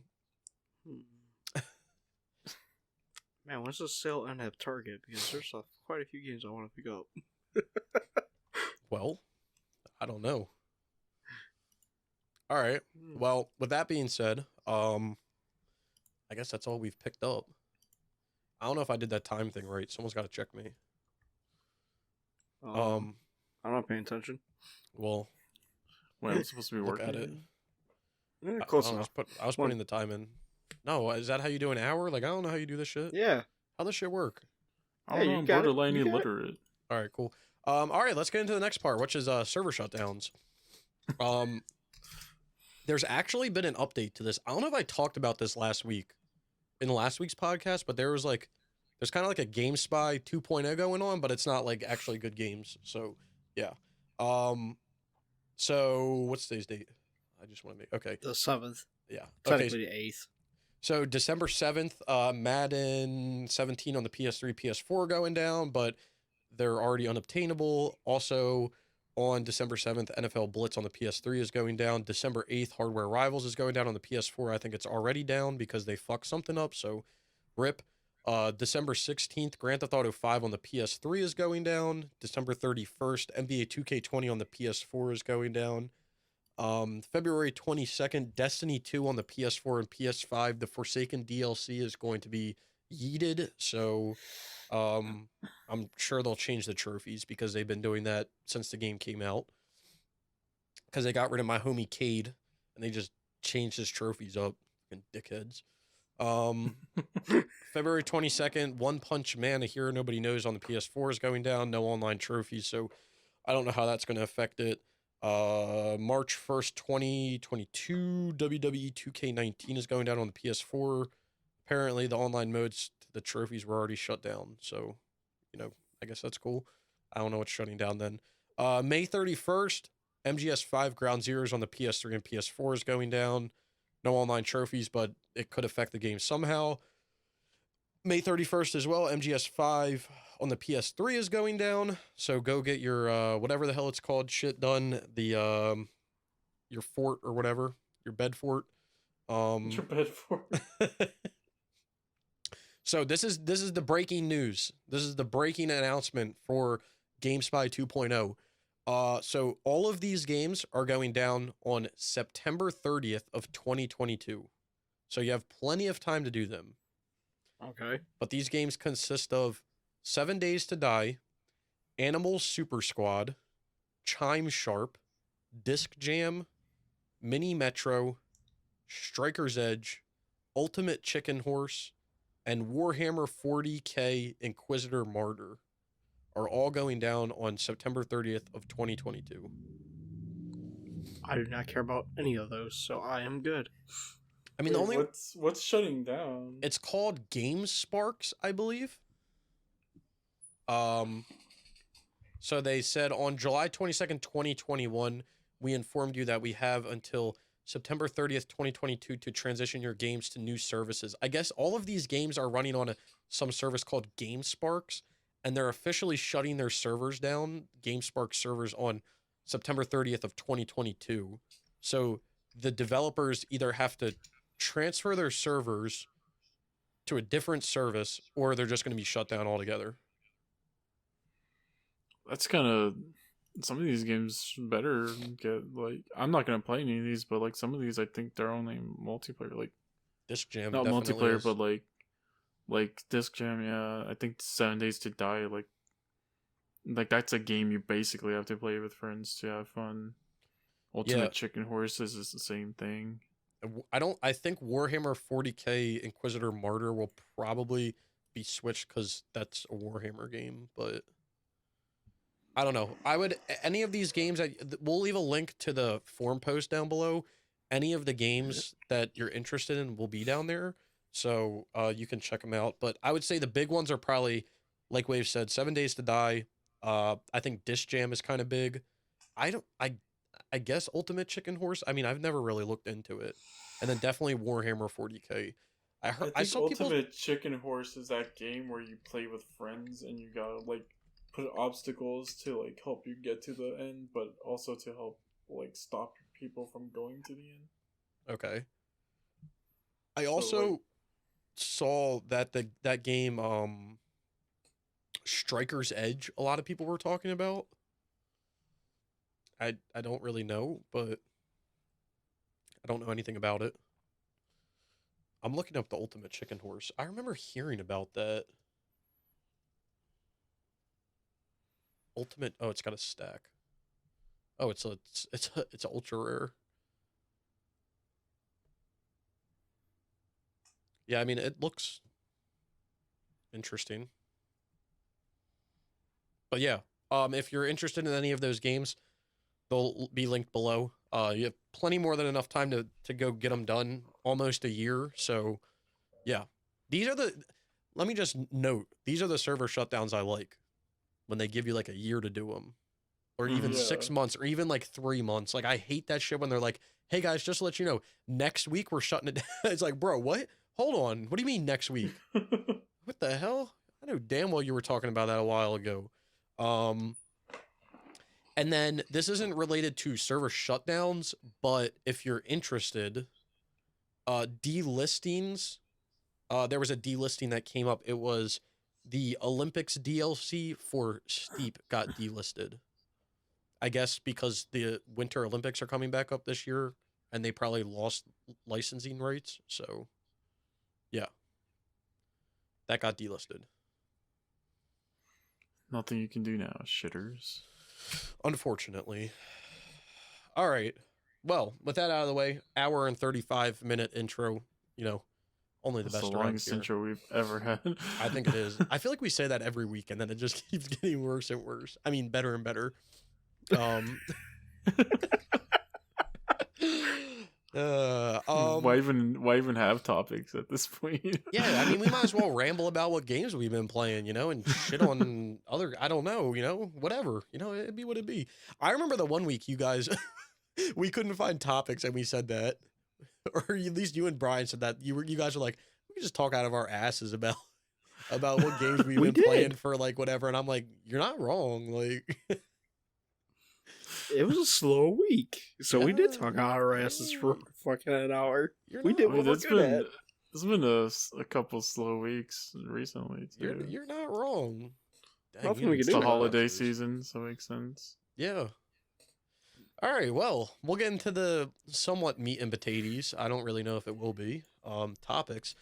I'm taking the third topic because I know none of you guys want to take it, so you guys got to fight between the other ones. Rock, paper, scissors, waves, go. I'll take the Assassin's Creed one. No, I already called that one. I mean, I can talk about the first one. I don't care. All right. Unless you want to talk about it, Brian. I don't give a shit. I wanted Assassin's Creed, but Snickles stole that from me. You know, I just choose topics around here. No, that's my favorite franchise. I'm about to be playing it again this week. Just wait. When does the DLC drops on Tuesday? I'm gonna be right on it Tuesday. Watch. It's a free one, right? Yeah, it's off topic here. Well, I guess we could talk about it when we get to it. We'll talk about it. Yeah, we'll talk about it when we get to it. Let's have some structure to this fucking podcast for once in our lives. You're right. Let me take a step back for a second. Take 2 steps back, buddy. Bro, you got me, you know, you got me half chub talking about AC, you know? Hold on a minute. Wait a second. Just to let you know. This was the last Rogue Hunters podcast. Thank you, everybody. I will be retiring from this point on. Just to let you know. That was a joke, okay? Sure. Yeah. April Fools or whatever they say on April 1st. I don't know. It's April 1st, right? No, it's November 7th. Somewhere. On another planet, probably. Fuck, man. I've been in a coma. All right. That explains a lot. All right. Let's get to the topic. Let's get to the actual topic. We got topics? Yeah. So there's a game that's not on PlayStation that we're going to be talking about. Surprise. Oh my god. Called Forza Horizon 5. And it has sign language interpreters for the for the cutscenes. Alright, I'm not laughing because people are deaf. I'm laughing because that's why there's subtitles. Listen, I'm just kind of like, I'm with Brian. I'm all for accessibility, right? And like, yes, helping people get to play games and stuff. And like, but like, isn't that what the subtitles are for? You know? Yeah, I'm gonna go with Brian here. Like, I'm not laughing that anyone has a disability, but like, yeah, like Wave said, isn't that the point of subtitles?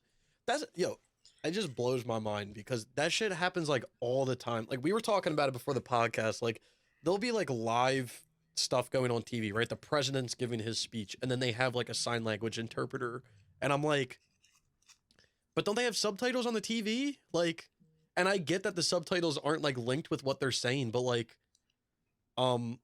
like people who can't hear don't know that. Like what? Like the person doing the sign language isn't going to be doing it like exactly when they're saying it. Like they're also interpreting it as well. Like what? Well, like I get it for like when it's a live broadcast, right? Mm-hmm. Because sometimes the subtitles say stupid stuff. Like I think there was one time where they were talking about a bathing tub or whatever. Yeah. But the subtitles put it as Harriet Tubman for some reason. So like I get why you'd want one for like a live event, right? like if the president's talking about something important, you're gonna want to know exactly what they're talking about. So like for a sign language interpreter for that stuff, like makes sense to me. I mean, yeah. But for like a game, there's nothing really that's gonna be like live about it. It's scripted, you know? And like it's all scripted, and those subtitles are there. I mean, again, like more power to them. Like it's great that they have the accessibility. Like I'm not like hating on any of that, but like I feel like isn't that the point of having subtitles for anything? Like the subtitles aren't really, I mean, they're there for like everybody, but like I don't know, man. I just see. It's like I when play I most see like of my games with the subtitles on, so I yeah. can keep track of the subtitles on the thing. But I'm sorry, if somebody's moving their hands on the screen and blocking it, that's going to throw me off and not make me pay attention to the screen. Yeah, I was gonna say. So like the thing about subtitles is like they include everybody unless you have a visual impairment, right? Because you can't see them. But they help everybody. They help people who are deaf. They help people like us who like want to just read it. But like when you have someone who's doing like sign language, like I don't know what the fuck they're saying. Like now you're excluding me.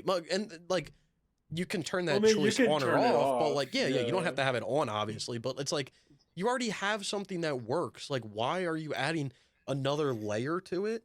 And I don't know if you guys, off topic for sign language, I don't know if you guys have ever seen like the sign language interpreters at like concerts. Mm-hmm. Like that, like I can't wrap my head around that because like if you can't hear, like then why are you going to a concert for music? Like have you seen the one for have you seen the sign language video like for the person doing it for Eminem? No, but have I seen one for Lamb of God? No, I was gonna say she went all in for like heavy metal. I was gonna say, have you seen the one for like I think like Cardi B had one, and it was for like her WAP song, and oh yeah, the sign language interpreter was literally like looked like she was giving head like for the thing. I was like, bro, what? Like, is that actually what that means, or is she just doing that? Like, the what? only thing this reminds me of is a news story I saw maybe like a month ago. A guy got a job as a sign language interpreter, right? He lied on his resume. He or she didn't know how to do it, and so they're live on air, and they're just making up any hand signal. And they're like, yeah, people call like email the station like, hey, that person doesn't know what the hell they're doing. That's fucking hilarious. That man's got balls for that. Wait, but okay. Side note again on terms of subtitles. Do you guys hate when you play a game and you have subtitles on, but someone's speaking in a foreign language, but they show the subtitle in the foreign language and not like translated to English? Yes. They did that in Max Payne 3 and it fucking pissed me off. Like they were talking in like, I don't even know what they talked in. Like it's not Spanish. I don't know if it was Portuguese. I don't know what it was. Probably Portuguese because it's in Brazil, right? I think they were talking in Portuguese and like they would type it as Portuguese. They wouldn't translate it to English. I'm like, what are these? I don't know what half of these people are saying to me. Like I like the ones from Assassin's Creed. I don't know if they do it in the newer ones. At least I don't remember. But it would be like the I remember in Assassin's Creed 2, sometimes they'd throw like some Italian words in there. If you had the subtitles on, it would say the actual like Italian word and then the translation next to it. But they wouldn't translate it to English. Yeah. Yeah, I don't, dude. Yo, James just posted some shit. He already got like a sub 1%. Oh, really? Yeah. But, yo, get that out of here, Brian. But, no, I don't, again, I'm not, don't get me wrong, okay? I'm not hating on anyone. It's great, like you said, Waves. It's great that they have the accessibility, but like, it also doesn't make sense because you have subtitles. Like, subtitles are supposed to, and it's something that's scripted. It's almost like them doing someone to do sign language, like for a movie. Like, why? You wouldn't do that. So why would you? I don't know. And I'd see the picture that they have of like what it would look like, and I'm just like, it's taking up like a third of the screen. Like, Yeah. Yeah. come on now, like, Well, you got to be able to see the hands. yeah, but like, And I don't mean to be a dick when I say that, but I don't know, man. It's just like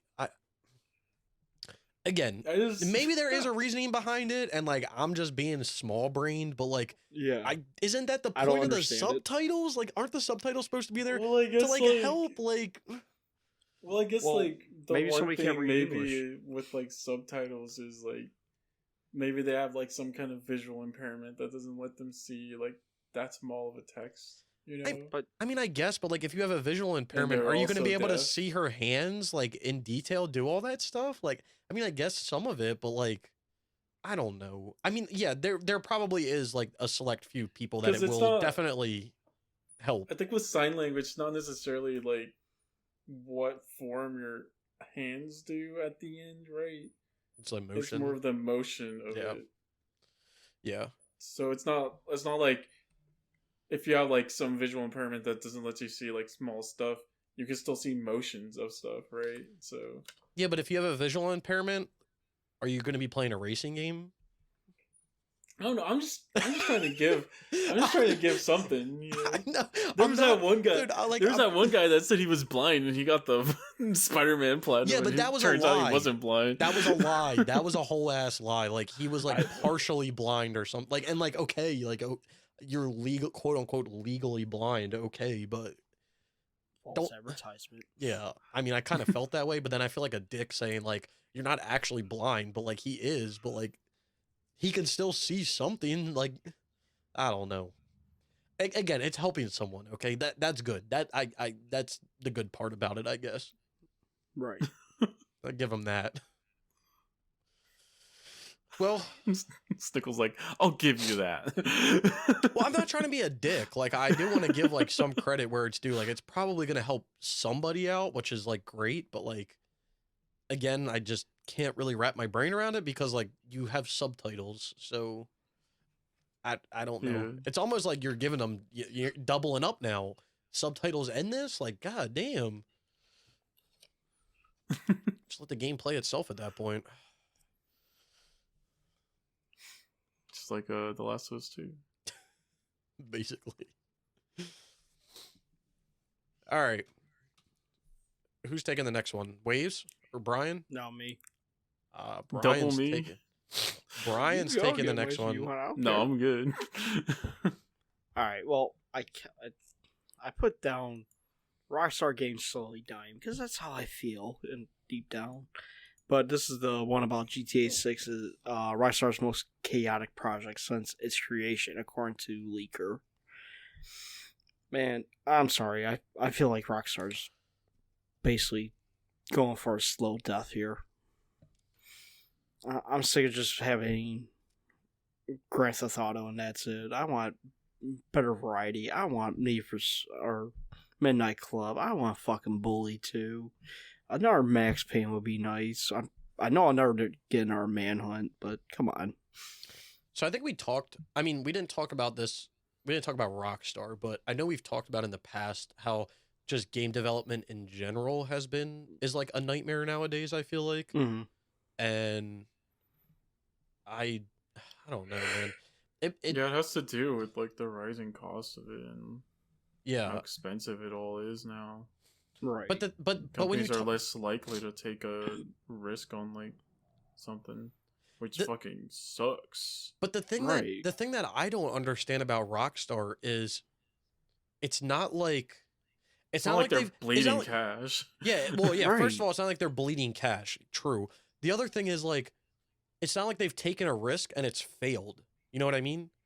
Like Mm-hmm. each of their games that they've made for the last, I'm not even gonna consider GTA 5 on last generation consoles.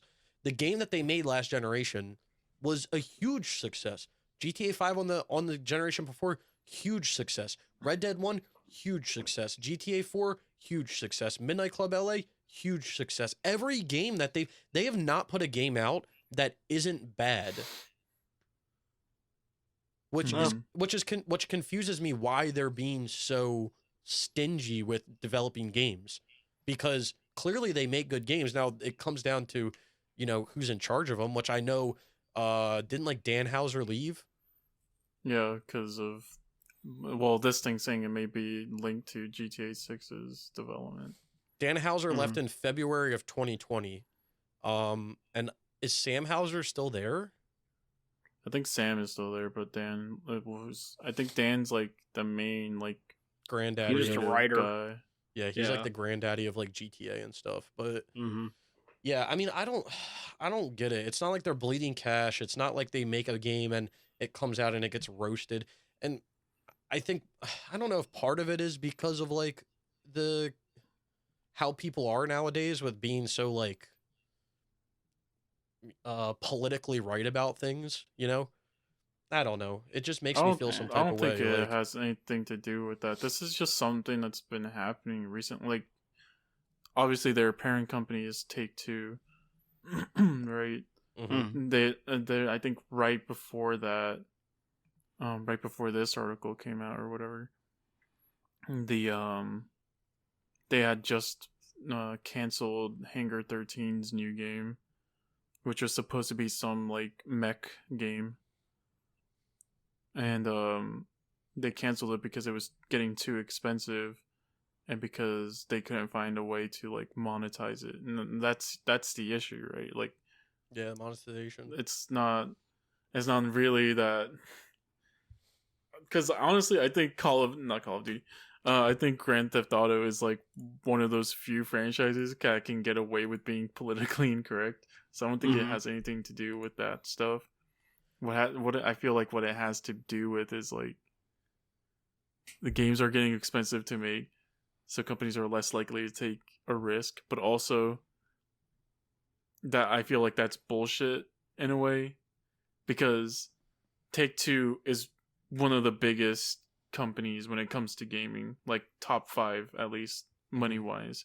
Oh yeah, solely on GTA 5, right? Hands down, yes. So, and then they own 2K also. Like these guys aren't strapped for cash, Oh, they make their money off of NBA and GTA 5. They make enough money off those two games every year they would probably never have to make a game again. I just feel it's bullshit when the reality of the situation is GTA 5 is doing well, and GTA 5 is still doing well, and GTA 5 is still making them a shit ton of money. How many years after release? Almost 10 years after release. It's going on. It was 8. It's 8 this year, I think. Yeah.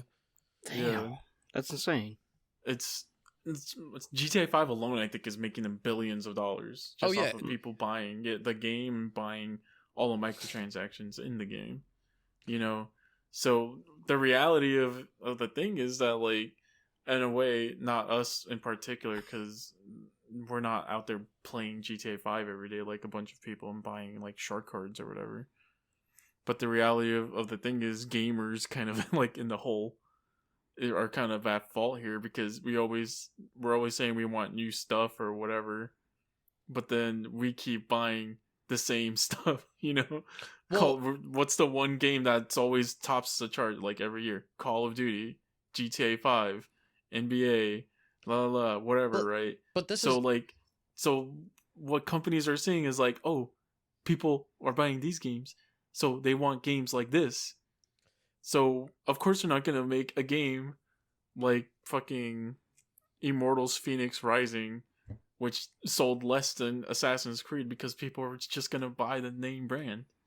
Well, the sad thing with GTA is if they were to put the time and money into making GTA 6, it would make hand over fist just like GTA 5 did, and then they could have 2 games running at the same time with GTA Online. Like, the sad part is they have the money, they have the resources, they have the time, they have everything they need, other than possibly the creativity side of it from Dan Houser, to make a new game, but they just don't want to because, like you said, it's the easy way out.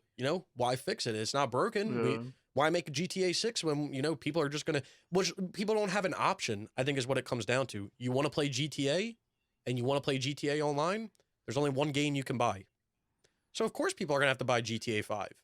It's the only one that you can do it on. So, I don't know. It makes me feel some type of way. I feel like Take-Two, in particular, like, does not develop or publish a game unless there's a way for them to monetize it now. Yeah. Which is like, I don't know. They have It's an like endless seeing they have how- an endless amount of resources financially. I feel like GTA 5 makes so much money that they could make like 10 games that have no microtransactions and it would still be profitable because of GTA 5. But it's almost like they want the next GTA 5 to be able to make more money, which I get, but like not every game you put out is going to be that way. Look at Red Dead 2, right? They tried to make a Red Dead Online like GTA 5, but they can't. Apparently they haven't been supporting the game for months, Red Dead Online. It doesn't get updates, it doesn't get shit. So it's not going to keep people playing it. But now they look at it as like, well, it flopped because it didn't make money. No, it flopped because you didn't provide content. Like, it's your fault at the end of the day. Like, people are only going to play the same shit over and over again for so long. But I don't know, man. I feel like Rockstar has definitely, I guess it's not their fault because, again, they're owned by Take-Two. So, like, they can't really say, they can say, but like they don't get the final say and stuff. But like I've been saying for a while, like if Rockstar was to develop a new Midnight Club game, it would do phenomenal. There is no open world racing games on the PlayStation 3 or PlayStation, well, how do I say 3? PlayStation 4, PlayStation 5. There's like literally no good open world racing games with like licensed cars, licensed soundtracks, like licensed stuff. There's nothing. On the Xbox, you have Forza Horizon. On the PlayStation, nothing. That game would kill it if they put it out, but they won't. They just won't.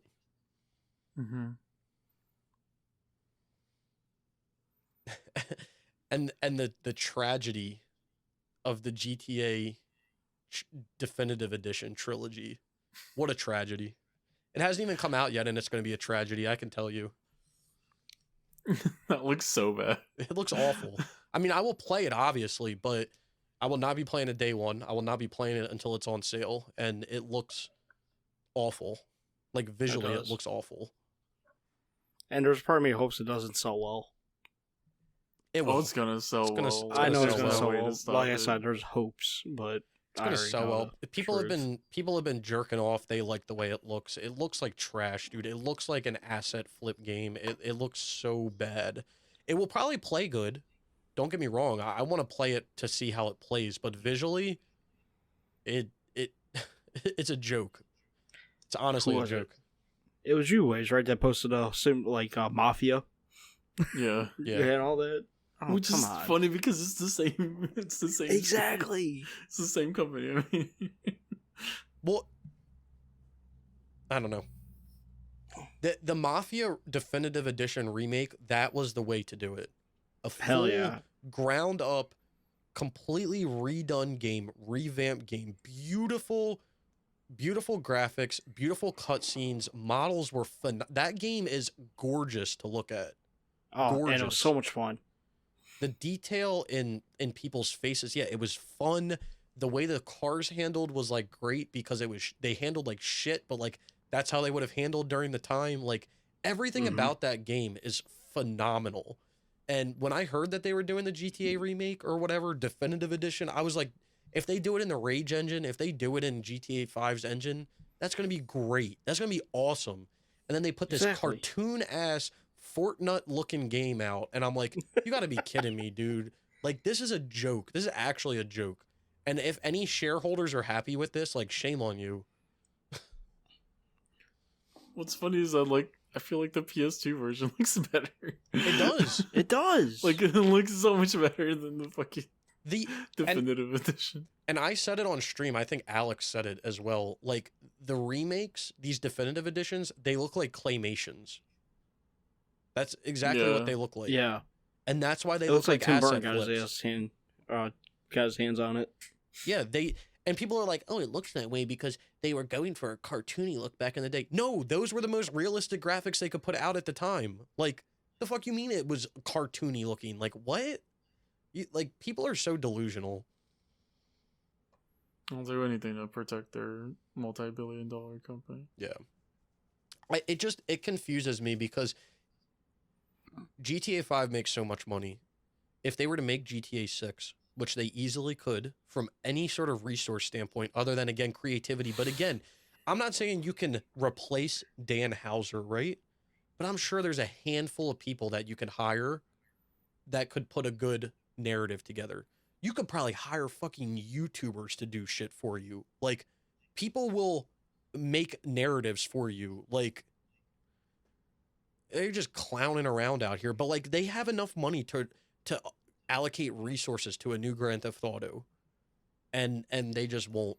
And it's crazy because I think I was reading something the other day about GTA 5. I think it was in 2014.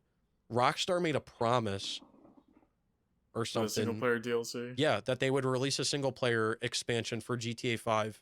And it's been 7 years and there has not been talk of it since then. It's not real. It's not. It really isn't. I mean, I really wish people would stop buying the game. And, well, I don't wish people would stop buying the game. I wish people would stop buying shark cards because that's how they're making their money. Mm-hmm. But I wish people would stop buying GTA 5. They're not going to. They're not going It's to. old enough. The thing is, I'm fine with people buying it, right? Like, it's fine to buy it because it is a great game. But the shark cards, man, they gotta go. Like, they really gotta go. And there's a bunch of people that made videos online that show, like, the price of the DLCs and everything. Because obviously the way Rockstar makes their money is they put out a multiplayer DLC and then they expect you to buy the stuff with shark cards. And someone was saying, like, a moderate DLC that they put out costs like $90 in shark cards to buy everything in the DLC. And I was like, bro, you can literally get a full ass DLC in Red Dead 1 for 30, I think. That is fucking insane.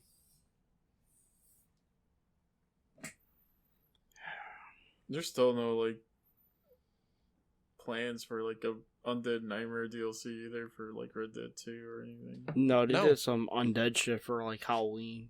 But that was it. That's just... That would make them a killing, too.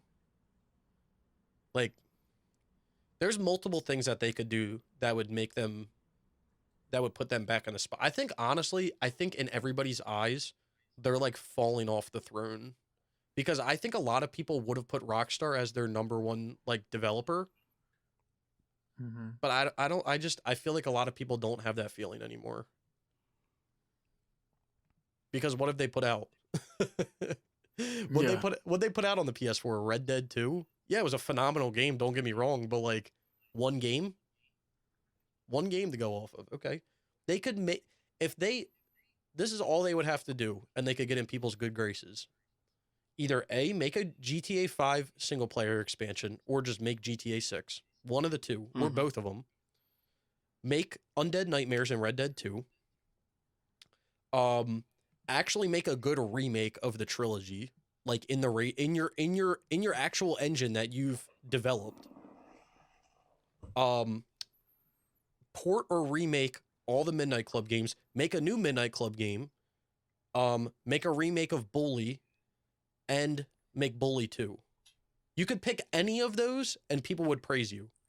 You don't have to do all of them, just one of them and people will praise you. I just named like more than half a dozen things that they could do. And if they did one of them, people would jerk them off. I mean, they already are kind of, but I was gonna say people are jerking them off now. Yeah. Like I would buy a remake of Bully and Bully 2, you know, in a heartbeat. I think anyone would buy a remake of Bully, but like, I'm talking like full blown like, it's funny, I didn't even think about it till Waves posted that picture. Like, that Mafia remake just like is the perfect example of what a remake should be. Like, just it was such a good remake. And yeah, I mean, there's been tons of remakes like that, like Modern Warfare 2, Modern Warfare 1, Shadow of the great Colossus, ass fucking remake, Shadow of the Colossus, RE2. the Crash remakes, the R2, Demon Souls. There's been like tons of great remakes, and it's just like. And then you got this Unreal Engine ass Fortnite looking GTA trilogy coming out. That people are like, I love the art direction. Shut up. That's because that's what they were going for back. No, yeah, shut up. They were going for realistic, but that's the most realistic they could do. My God. Yeah. I mean, I am intrigued to see like what kind of happens with them, because I don't know. I mean, maybe they'll look different when you play them because they've only been showing screenshots. I don't fucking know. I don't. They just look that corny, kind of worries man. me though too. Yeah, they look corny. Like they did my man Tommy dirty. Vice City's gonna be done dirt. Vice City is gonna be like, bent over and shown the 50 states because it's gonna have no good music in it. Tommy looks like he's eating Big Macs every single day since he got out of jail. Like it's. Wait, you don't like his sausage fingers? His fat ass fingers. Like, god damn, dude. Man probably can't even put a shirt on. Like, it's crazy, dude. And people are like, yeah. And I've been seeing people be like, Tommy should be able to swim. That's what you're worried about? You're worried about Tommy swimming? I'm worried about his sausage-looking fingers. I'm worried about the soundtrack being fucked in the ass. Like, I'm worried about so many other things, and you're worried about letting my man swim. Like, no. What are you going to swim around the map for 5 minutes? Like, what? Swimming doesn't even matter. Like, what? That's where people got their priorities wrong, but whatever. I think they should have like just left the PS2 ports up instead. They should have. Mm-hmm. That's another thing that they goofed up on. Because it's from like, even from like a game preservation standpoint, like, why would you not leave them up? Mm-hmm. It doesn't make sense to me.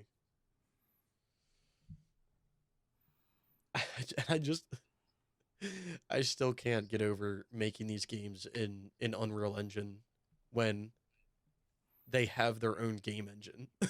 Like, they literally have their own game engine, and they're like, Unreal sounds kind of cool right now. Like, aren't they asking for like $70 for the entire all 3 games? So yeah, it's 60, and you can't buy them individually either. It's 60 because they only have the PS4 one pre-ordered right now. They don't have next gen, but it's $60 for PS4 for all 3 of them. Or if you have Xbox, you can get San Andreas on Xbox, and if you have PS now, you can get GTA 3. But you cannot buy them individually. You have to buy them as a package. Which again, why? Like, why not just charge $20 a pop or $25 a pop and then $60 for all of them? Or $20 a pop, and $45 for all. Like, why? Like, I don't know, man. That's stupid. I feel like they're overreaching big time on this, like big time. But it'll sell. Don't worry, it'll sell. Oh, Rockstar, you used to be fun. Nah, you're shit. Sadly. It's like most game developers now. Yeah. You used to be fun. Yeah. I mean, I get it. Like, because, I was talking about how I played Twisted Metal earlier. Mm-hmm. And I got shit in my nose. I know that and I was saying, there's been talk of them making a new Twisted Metal game. I just don't know how it works because every game nowadays has to be like super hyper realistic. Like, I don't know how that's gonna work because Twisted Metal ain't that. Like, so I think it's gonna look like the PS3 one to a point. Yeah, I just don't know how it's gonna play because everything has to play like hyper realistic now, and Like even like Destruction All Stars, I feel like nah. I mean, I guess it was a little arcadey, but I feel like everything has to be hyper realistic, and it has to follow the same structure of another game. It can't be its own thing, Yeah. which is like annoying. I just hope it's not like riddled with like microtransactions and shit. Well, if they're gonna do free to play, it's definitely going to be, but Well, like I know there's gonna be some microtransactions, but I don't want it to be like so like unplayable without. ridiculous. Yeah. Yeah, I feel it. I don't know why they would make it free to play, but Well, they're making it free to play because of how that one game did. Destruction All Stars. Yeah. Well, did it even do good? Like, I didn't even think it did well. Like, it had hype for what, like 2 weeks? Well, that's why they're making it free to play, because they're thinking that it didn't do well because you had to pay for it. Well, Destruction All Stars was free through Plus. It was like one of the first games. Mm-hmm. And then it got released physical, but like I bought it physically and it was only like $20. Like it wasn't even like a full price game. Yeah, well, I'm just telling you what their idea was about it. Hey, I'm gonna say another thing that's annoying too. This isn't just in the gaming industry, but I'm gonna just relate it to the gaming industry. I'm tired of these people higher up making decisions that aren't even down in the trenches knowing how shit works. I'll just leave it there. Yeah. Like all these big corp people who are making these decisions for these games and canceling games and doing shit and doing this and doing that, and they don't even know what people want. Like they don't even know what the community wants, and they're making decisions just because they got a little bit of cash in their pocket. Like it's so irritating. But whatever. There was something else I was gonna say about I don't know. Maybe it'll come back. I had something else, but whatever. All right, let's get into the final topic here. Getting tilted about stupid shit. So last topic, my favorite franchise ever, Assassin's Creed Valhalla. So on Tuesday, which has already passed, it's going to be the day before this podcast gets uploaded. There's an update to Assassin's Creed Valhalla, which is going to add Tombs of the Fallen DLC, which actually does add trophies, 2 new trophies to the game. But Assassin's Creed put a tweet out that gave like a mysterious update for the future into 2022, because as you guys know, we're not getting Assassin's Creed Infinity, as it's named right now, until probably the end of 2022 would be my guess. And we talked about that last week as not being a free-to-play game. It's going to be paid to play. Obviously, you guys think it's funny because I got to keep playing Assassin's Creed. So that's cool. But I've actually been reading about the tombs. So again, it's a free update. People are saying that it could be linked in a way to like the old like AC2 what were they, like the parkour challenges and stuff? The Assassin Tombs. Yeah, the Assassin Tombs and stuff. People are speculating that it's going to be like that in some way. So we'll have to see what it is. So according to the roadmap that they put out, there's going to be a game. So on November 9th, there's going to be a game update title 1.40, which is going to include the Tombs of the Fallen. And then between November 11th and December 2nd, there's going to be a limited time event called the Oskoria Festival. I don't know if that's how you pronounce it. I don't know. I don't know what it's going to be, but some free content.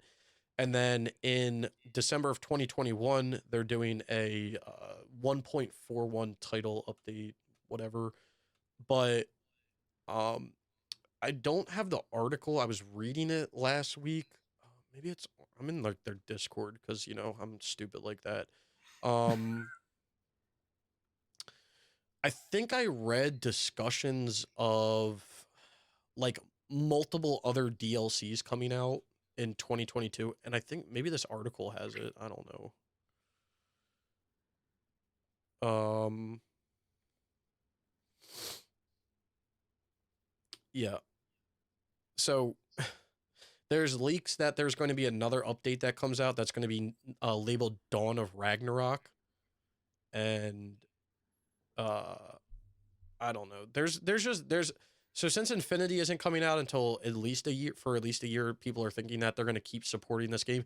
The thing I don't understand is like, why wouldn't have that been on the original like timeline of updates? Like, did they just develop a Well, game and then they're like, oh, this sounds good? Like as it's out, they're like, we could do that. We could do that. Oh, like wouldn't it have already been like on a board somewhere talked about? I think at first they weren't expecting Valhalla to last that long. Because the way they made it sound was like, oh, we're going, like when they announced it at E3 that they're going to keep working on it or whatever. Mm-hmm. It sounded like they didn't even know that they were going to work on it for a little longer. Yeah, I mean that's what I get from it, but I guess they're going to just keep I guess they're just going to keep releasing things through 2022. It sounds like there's I heard again, I can't find the article. I was reading it somewhere. I heard that there's like talks of 2 to 3 like other expansions coming out possibly. Um the article we've linked has said that at least one of them is going to be called The Dawn of Ragnarok. So I mean it's interesting, I guess. I don't know. I mean, This is kind of like a sneak peek, honestly, into like maybe how they're going to do Infinity. yeah. With the live service stuff, because it honestly kind of sounds like one already, with the way they're talking about it. The crazy thing is, like, I would be okay with a live service Assassin's Creed game if it was structured like Unity. Like, I would have no problem. The fact that they're structuring like a huge ass game like Valhalla, or they did it with like Odyssey, and they did it with like not really with Origins, because I think Origins had like 2 DLCs or 3. I don't know. It wasn't that many. I think it had like Discovery Tour and then one other one. Let me look. Odyssey had like more major DLCs than most of the games. Right So now. Origins had the hidden ones, and then it had the Discovery Tour, and then it had Curse of the Pharaohs. So it had 2 major expansions with the Discovery Tour, and then Odyssey had. The Legacy of the Blade, and then the So it had the additional Atlantis feats, DLC. which was the one that like they released over time. Yeah. Then they had Legacy of the First Blade, which was both of these were in like 3 That's episodes. supposed to be like, yeah. It was Legacy of the First Blade and then the Atlantis. So it technically was only 2 major DLCs as well, along with the additional feats. And then Valhalla has already had 2 major updates, that being Wrath of the Druids and the Siege of Paris. They also added the mastery challenges, and now they're doing the Tombs of the Fallen. So, I mean, again, I would totally be okay if like the game was structured like Unity with like gear, co-op, all that small dense maps. I hate the huge maps in the past 3 games. Even though I like Origins, I don't like how huge the map is, but like a lot of it is nothing, which is fine for me. It's just sand. No, So, yeah, I get you.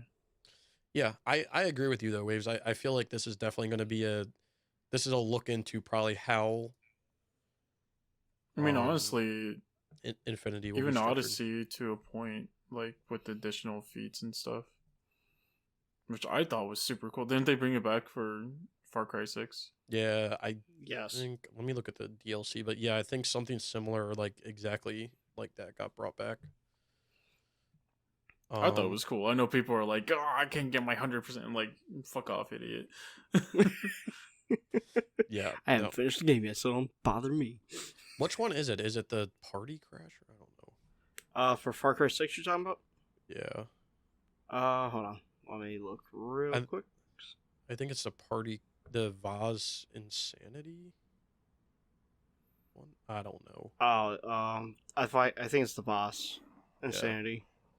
Yeah. I mean, like Wave said, I think it's cool. And the cool thing about Odyssey was like, even though I hate that game, the cool thing about those additional feats trophies was that they would update as the game updated. So they would, when they were first originally put on the list, it showed all of them. It wasn't how they did how they do Killing Floor 2, where like they would tack it on. They all were there, but they would show up as like it had no trophy image, and it would say like, you know, unknown description or like unknown name, unknown description. And then like when they updated the game, and if that quest was put in, then they would like they would update the trophy list as well. So it was kind of cool. But I would totally be down for something like that for the new AC game.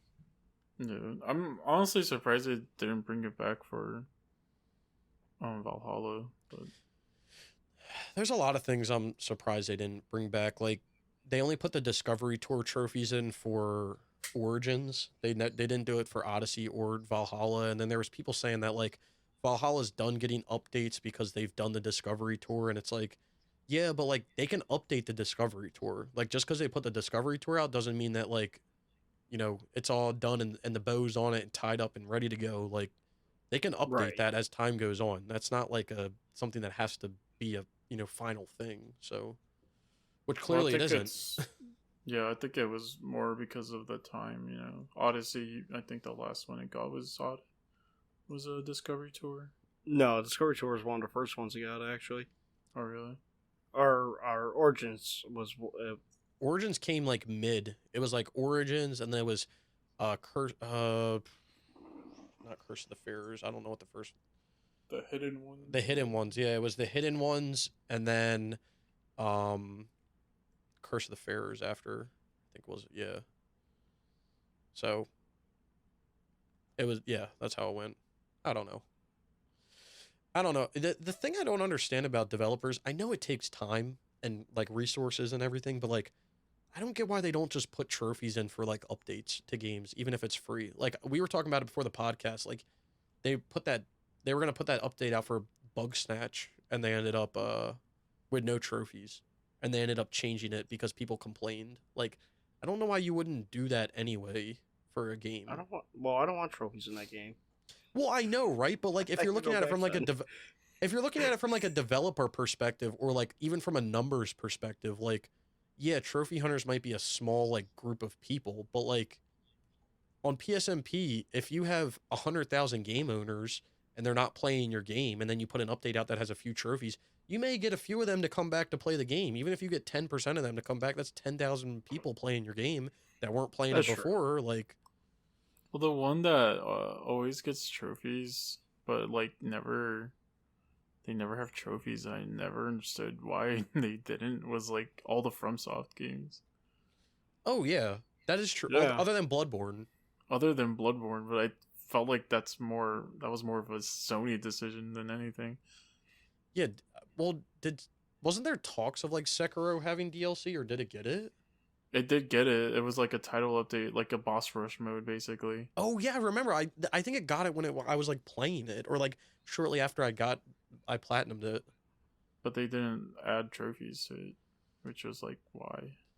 And I know that like Dark Souls didn't do it. Like Dark Souls 3 had a DLC. The only one that got it was like Scholar of the First Sin, right? I don't think any of them did. 1, 2, or 3. I thought because one had the Artorias DLC. No. 2 had like the Crown DLC. No, and those didn't get any. Yeah, no. What I'm thinking of is so Dark Souls 2 on the PS4 is called Scholar of the First Sin, and I think it includes the DLC in the base game trophy list. Yeah, but I think you don't need to do it for the trophy list. Like you don't need to do the Scholar of the First, not the Scholar of the First Sin. I think they're called the Crown or something like that. Yeah, DLC. Something fucking weird. Oh, yeah. Someone do this, please. I will laugh my ass off. Can someone please platinum like a Dark Souls game, and the last trophy you get is to die for the first time? Someone did that, but for Resident Evil, I think. Which one? The first like the first one?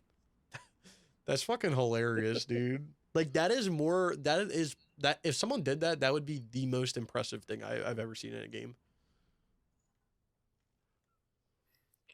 Imagine how many like times they would have to keep making like, new account. Yeah, I was just thinking that. Or if you do it on the PS3, right? Because the PS4 like auto syncs PS4 and PS5. I would assume the PS5 does. I haven't heard any trophies on it yet, but the PS3, if you earn a trophy So fun fact, because this is what people on PSMP say, if you ever get like hacked trophies or whatever. So if you delete your profile, it doesn't sync those trophies that you earn Really? because you didn't sync Yeah. them to your profile. So let's say you're playing like Call of Duty World at War, you hop in a multiplayer lobby, there's a hacker, he pops all your trophies. If you close the game, delete the profile, load your game back up, you won't have those trophies because it doesn't sync them. I did not know that actually. Yeah, Yeah. because it's saved on the console, and then you have to sync it up. Yeah. Because that's what a lot of people, that's what like a lot of mods and people say. Well, because people will complain like, well, I was playing so-and-so game and I just randomly started getting trophies. And people are like, well, why didn't you delete your profile? And like, why did you sync your trophies and not delete it? And people were like, I didn't even know that was an option. Like, I think most people don't even know that that's like an option of something to do because PS4 and PS5 just automatically syncs your trophies. Like, you earn it, that shit's Right. updated right away. Like, you don't have a choice. So, yeah. Fun fact of the day. Huh. I learned something today. But as Brian put in the Google Doc for us, will Assassin's Creed Valhalla be the first AC to hit 100 trophies? I hope so. It's a possibility. I mean, so the average We that came they've been close with doing, Origin or Odyssey, so their average that they're doing per major update DLC is 9 trophies. They're talking possibly being 3 big updates maybe would be 27 trophies, which would put it exactly at 100 trophies. So it is a possibility. I don't know. Odyssey got 94, right? I believe so. I think it was 94. Yeah, 94, which is a lot. That's crazy. Compare Origins to Odyssey is crazy. But I don't know. Origins deserved it more. Yeah. Well, fun fact, I think, what game was it? Origins? I thought there was, oh no. So the Assassin's Creed that had the most trophies before Odyssey was Assassin's Creed Revelations on the PS3. Really? It has Huh. 70 total trophies. Damn.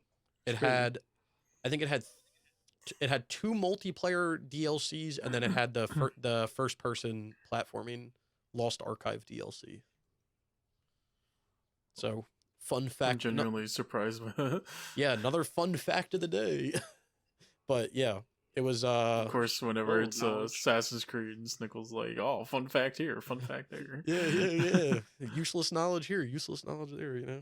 It's pretty cool. But yeah, Revelations is number 3 now though. Valhalla just passed it. Or I guess Valhalla passed it on the last DLC. But yeah. I don't know. I mean, I still need to go back. I think my goal for the next year is going to be to maybe platinum in 100% every Assassin's Creed game, but I don't know. We'll see. I believe in you. Well, you guys know how I'm doing the ABC thing, right? Yes. Yeah. So I was saying that I'm going to do it for the PS3, right?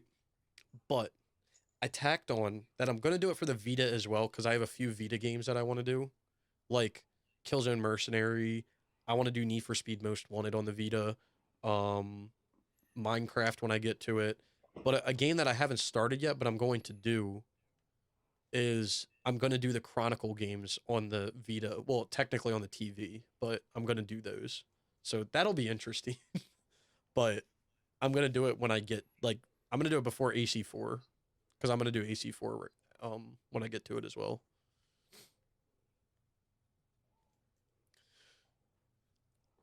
But I'll do that whole thing on That's stream. all you'd have left, right? For games? Like for Assassin's Creed. No, Like not counting double ups.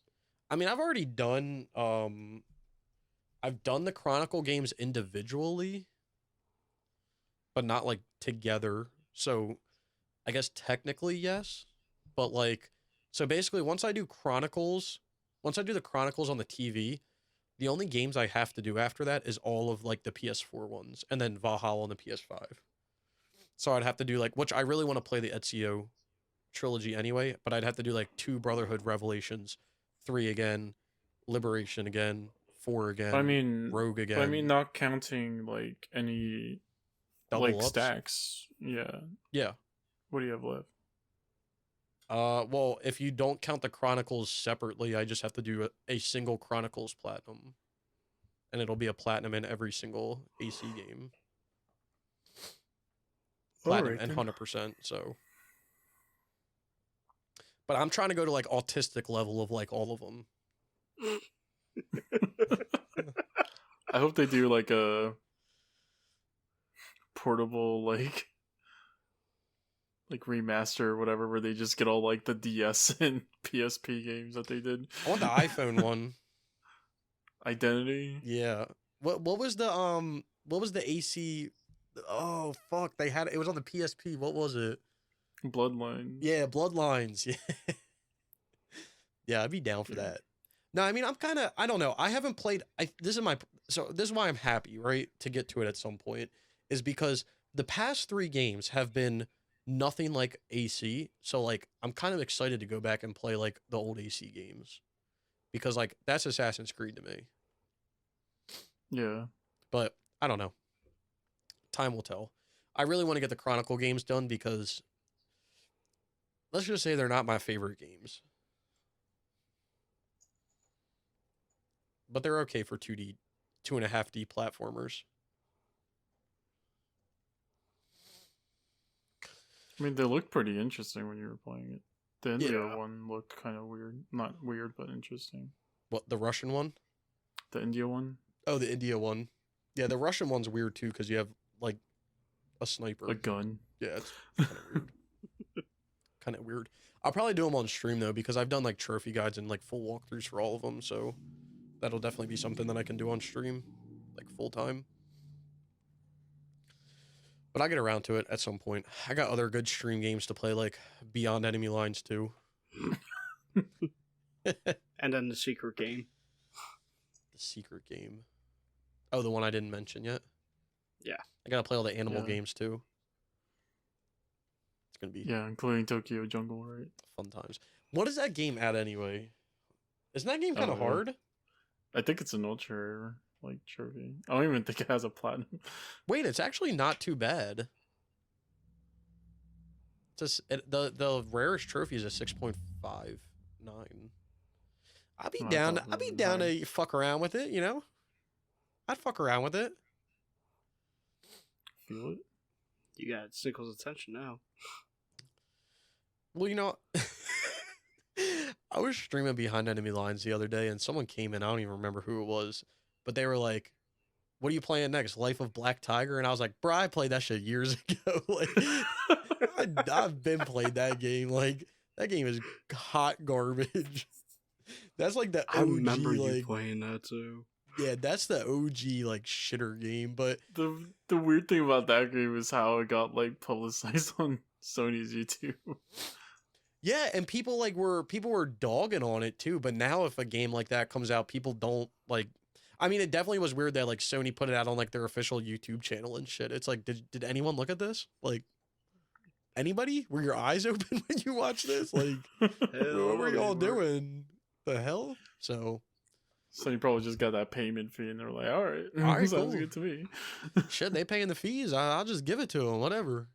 You could literally upload a picture of an asshole and we'll let it go. Like, I don't care. Wait, what? That reminds me of that time Critical drew that picture of who was it? Oh fuck. Remember he drew the picture of that like porn star's asshole on his video? I don't know what you're talking about. Waves, you know what I'm talking about. I don't know. No, I don't know. Oh, God, you guys are good. I don't know if I have it on my phone. I might. Hold on. Hold on. Keep the podcast going while I look for it. All right, everybody. Good night. Nah, so chill. What's the deal with airline food? Bro, I gotta find this shit, dude. So Brian, Yes.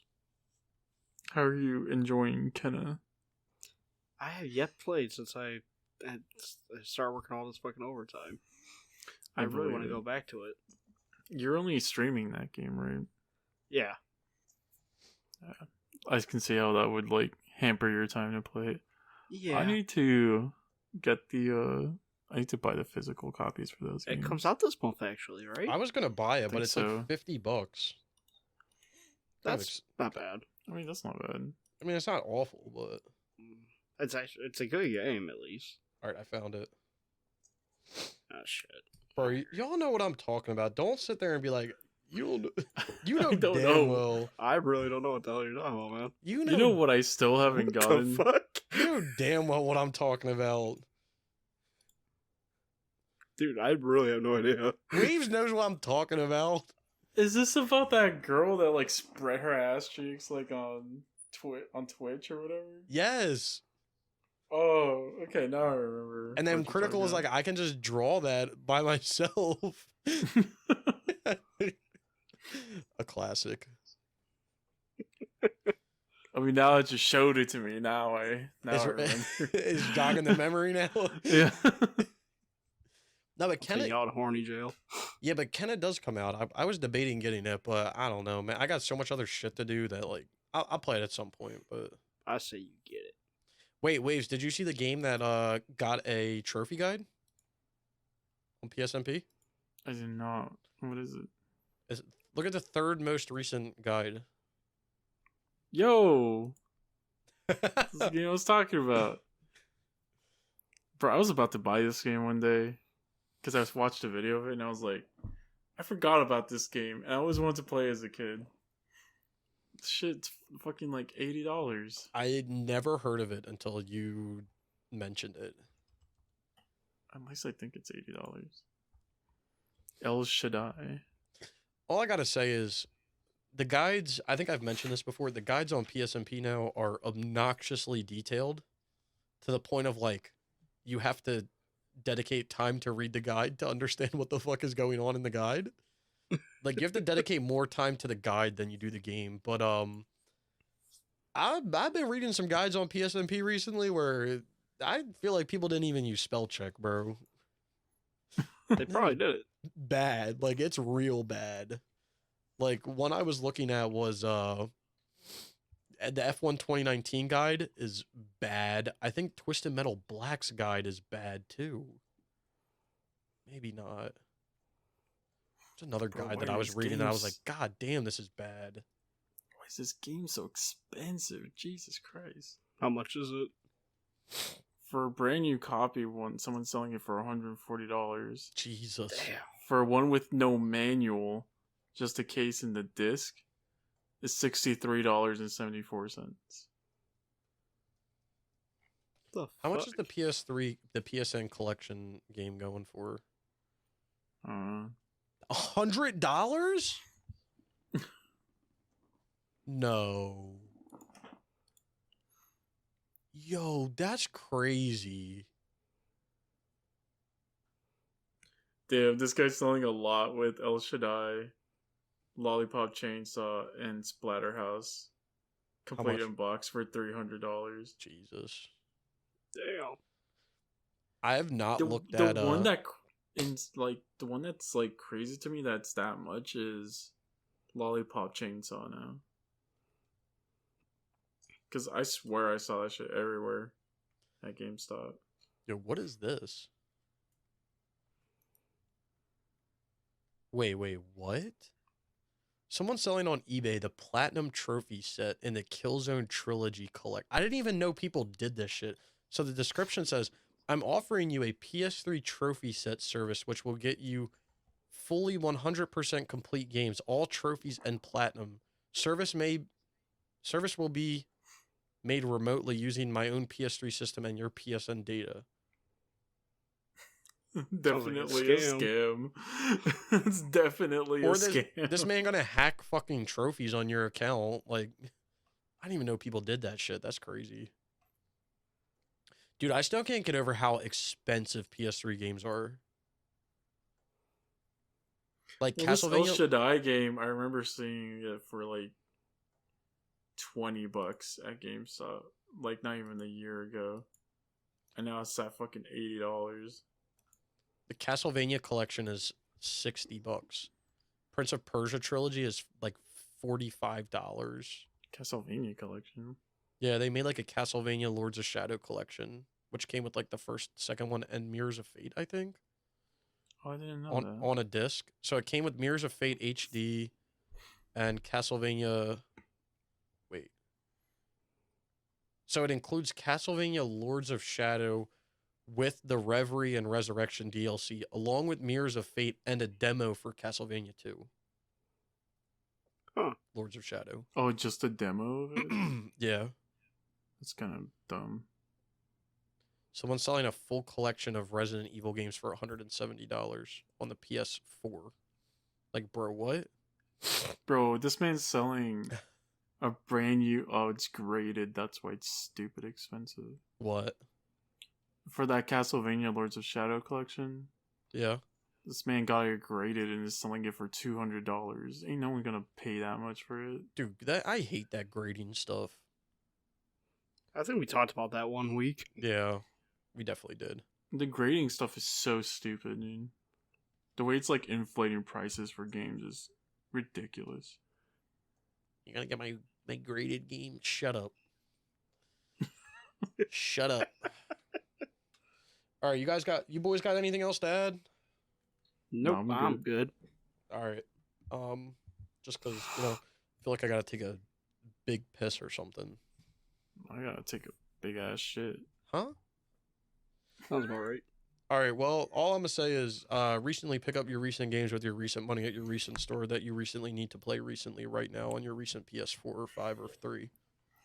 I'm not gonna tell you that. I'm gonna tell you to go get that game you bought 3 fucking years ago, still in the saran wrap, and put that shit and fucking finally play it.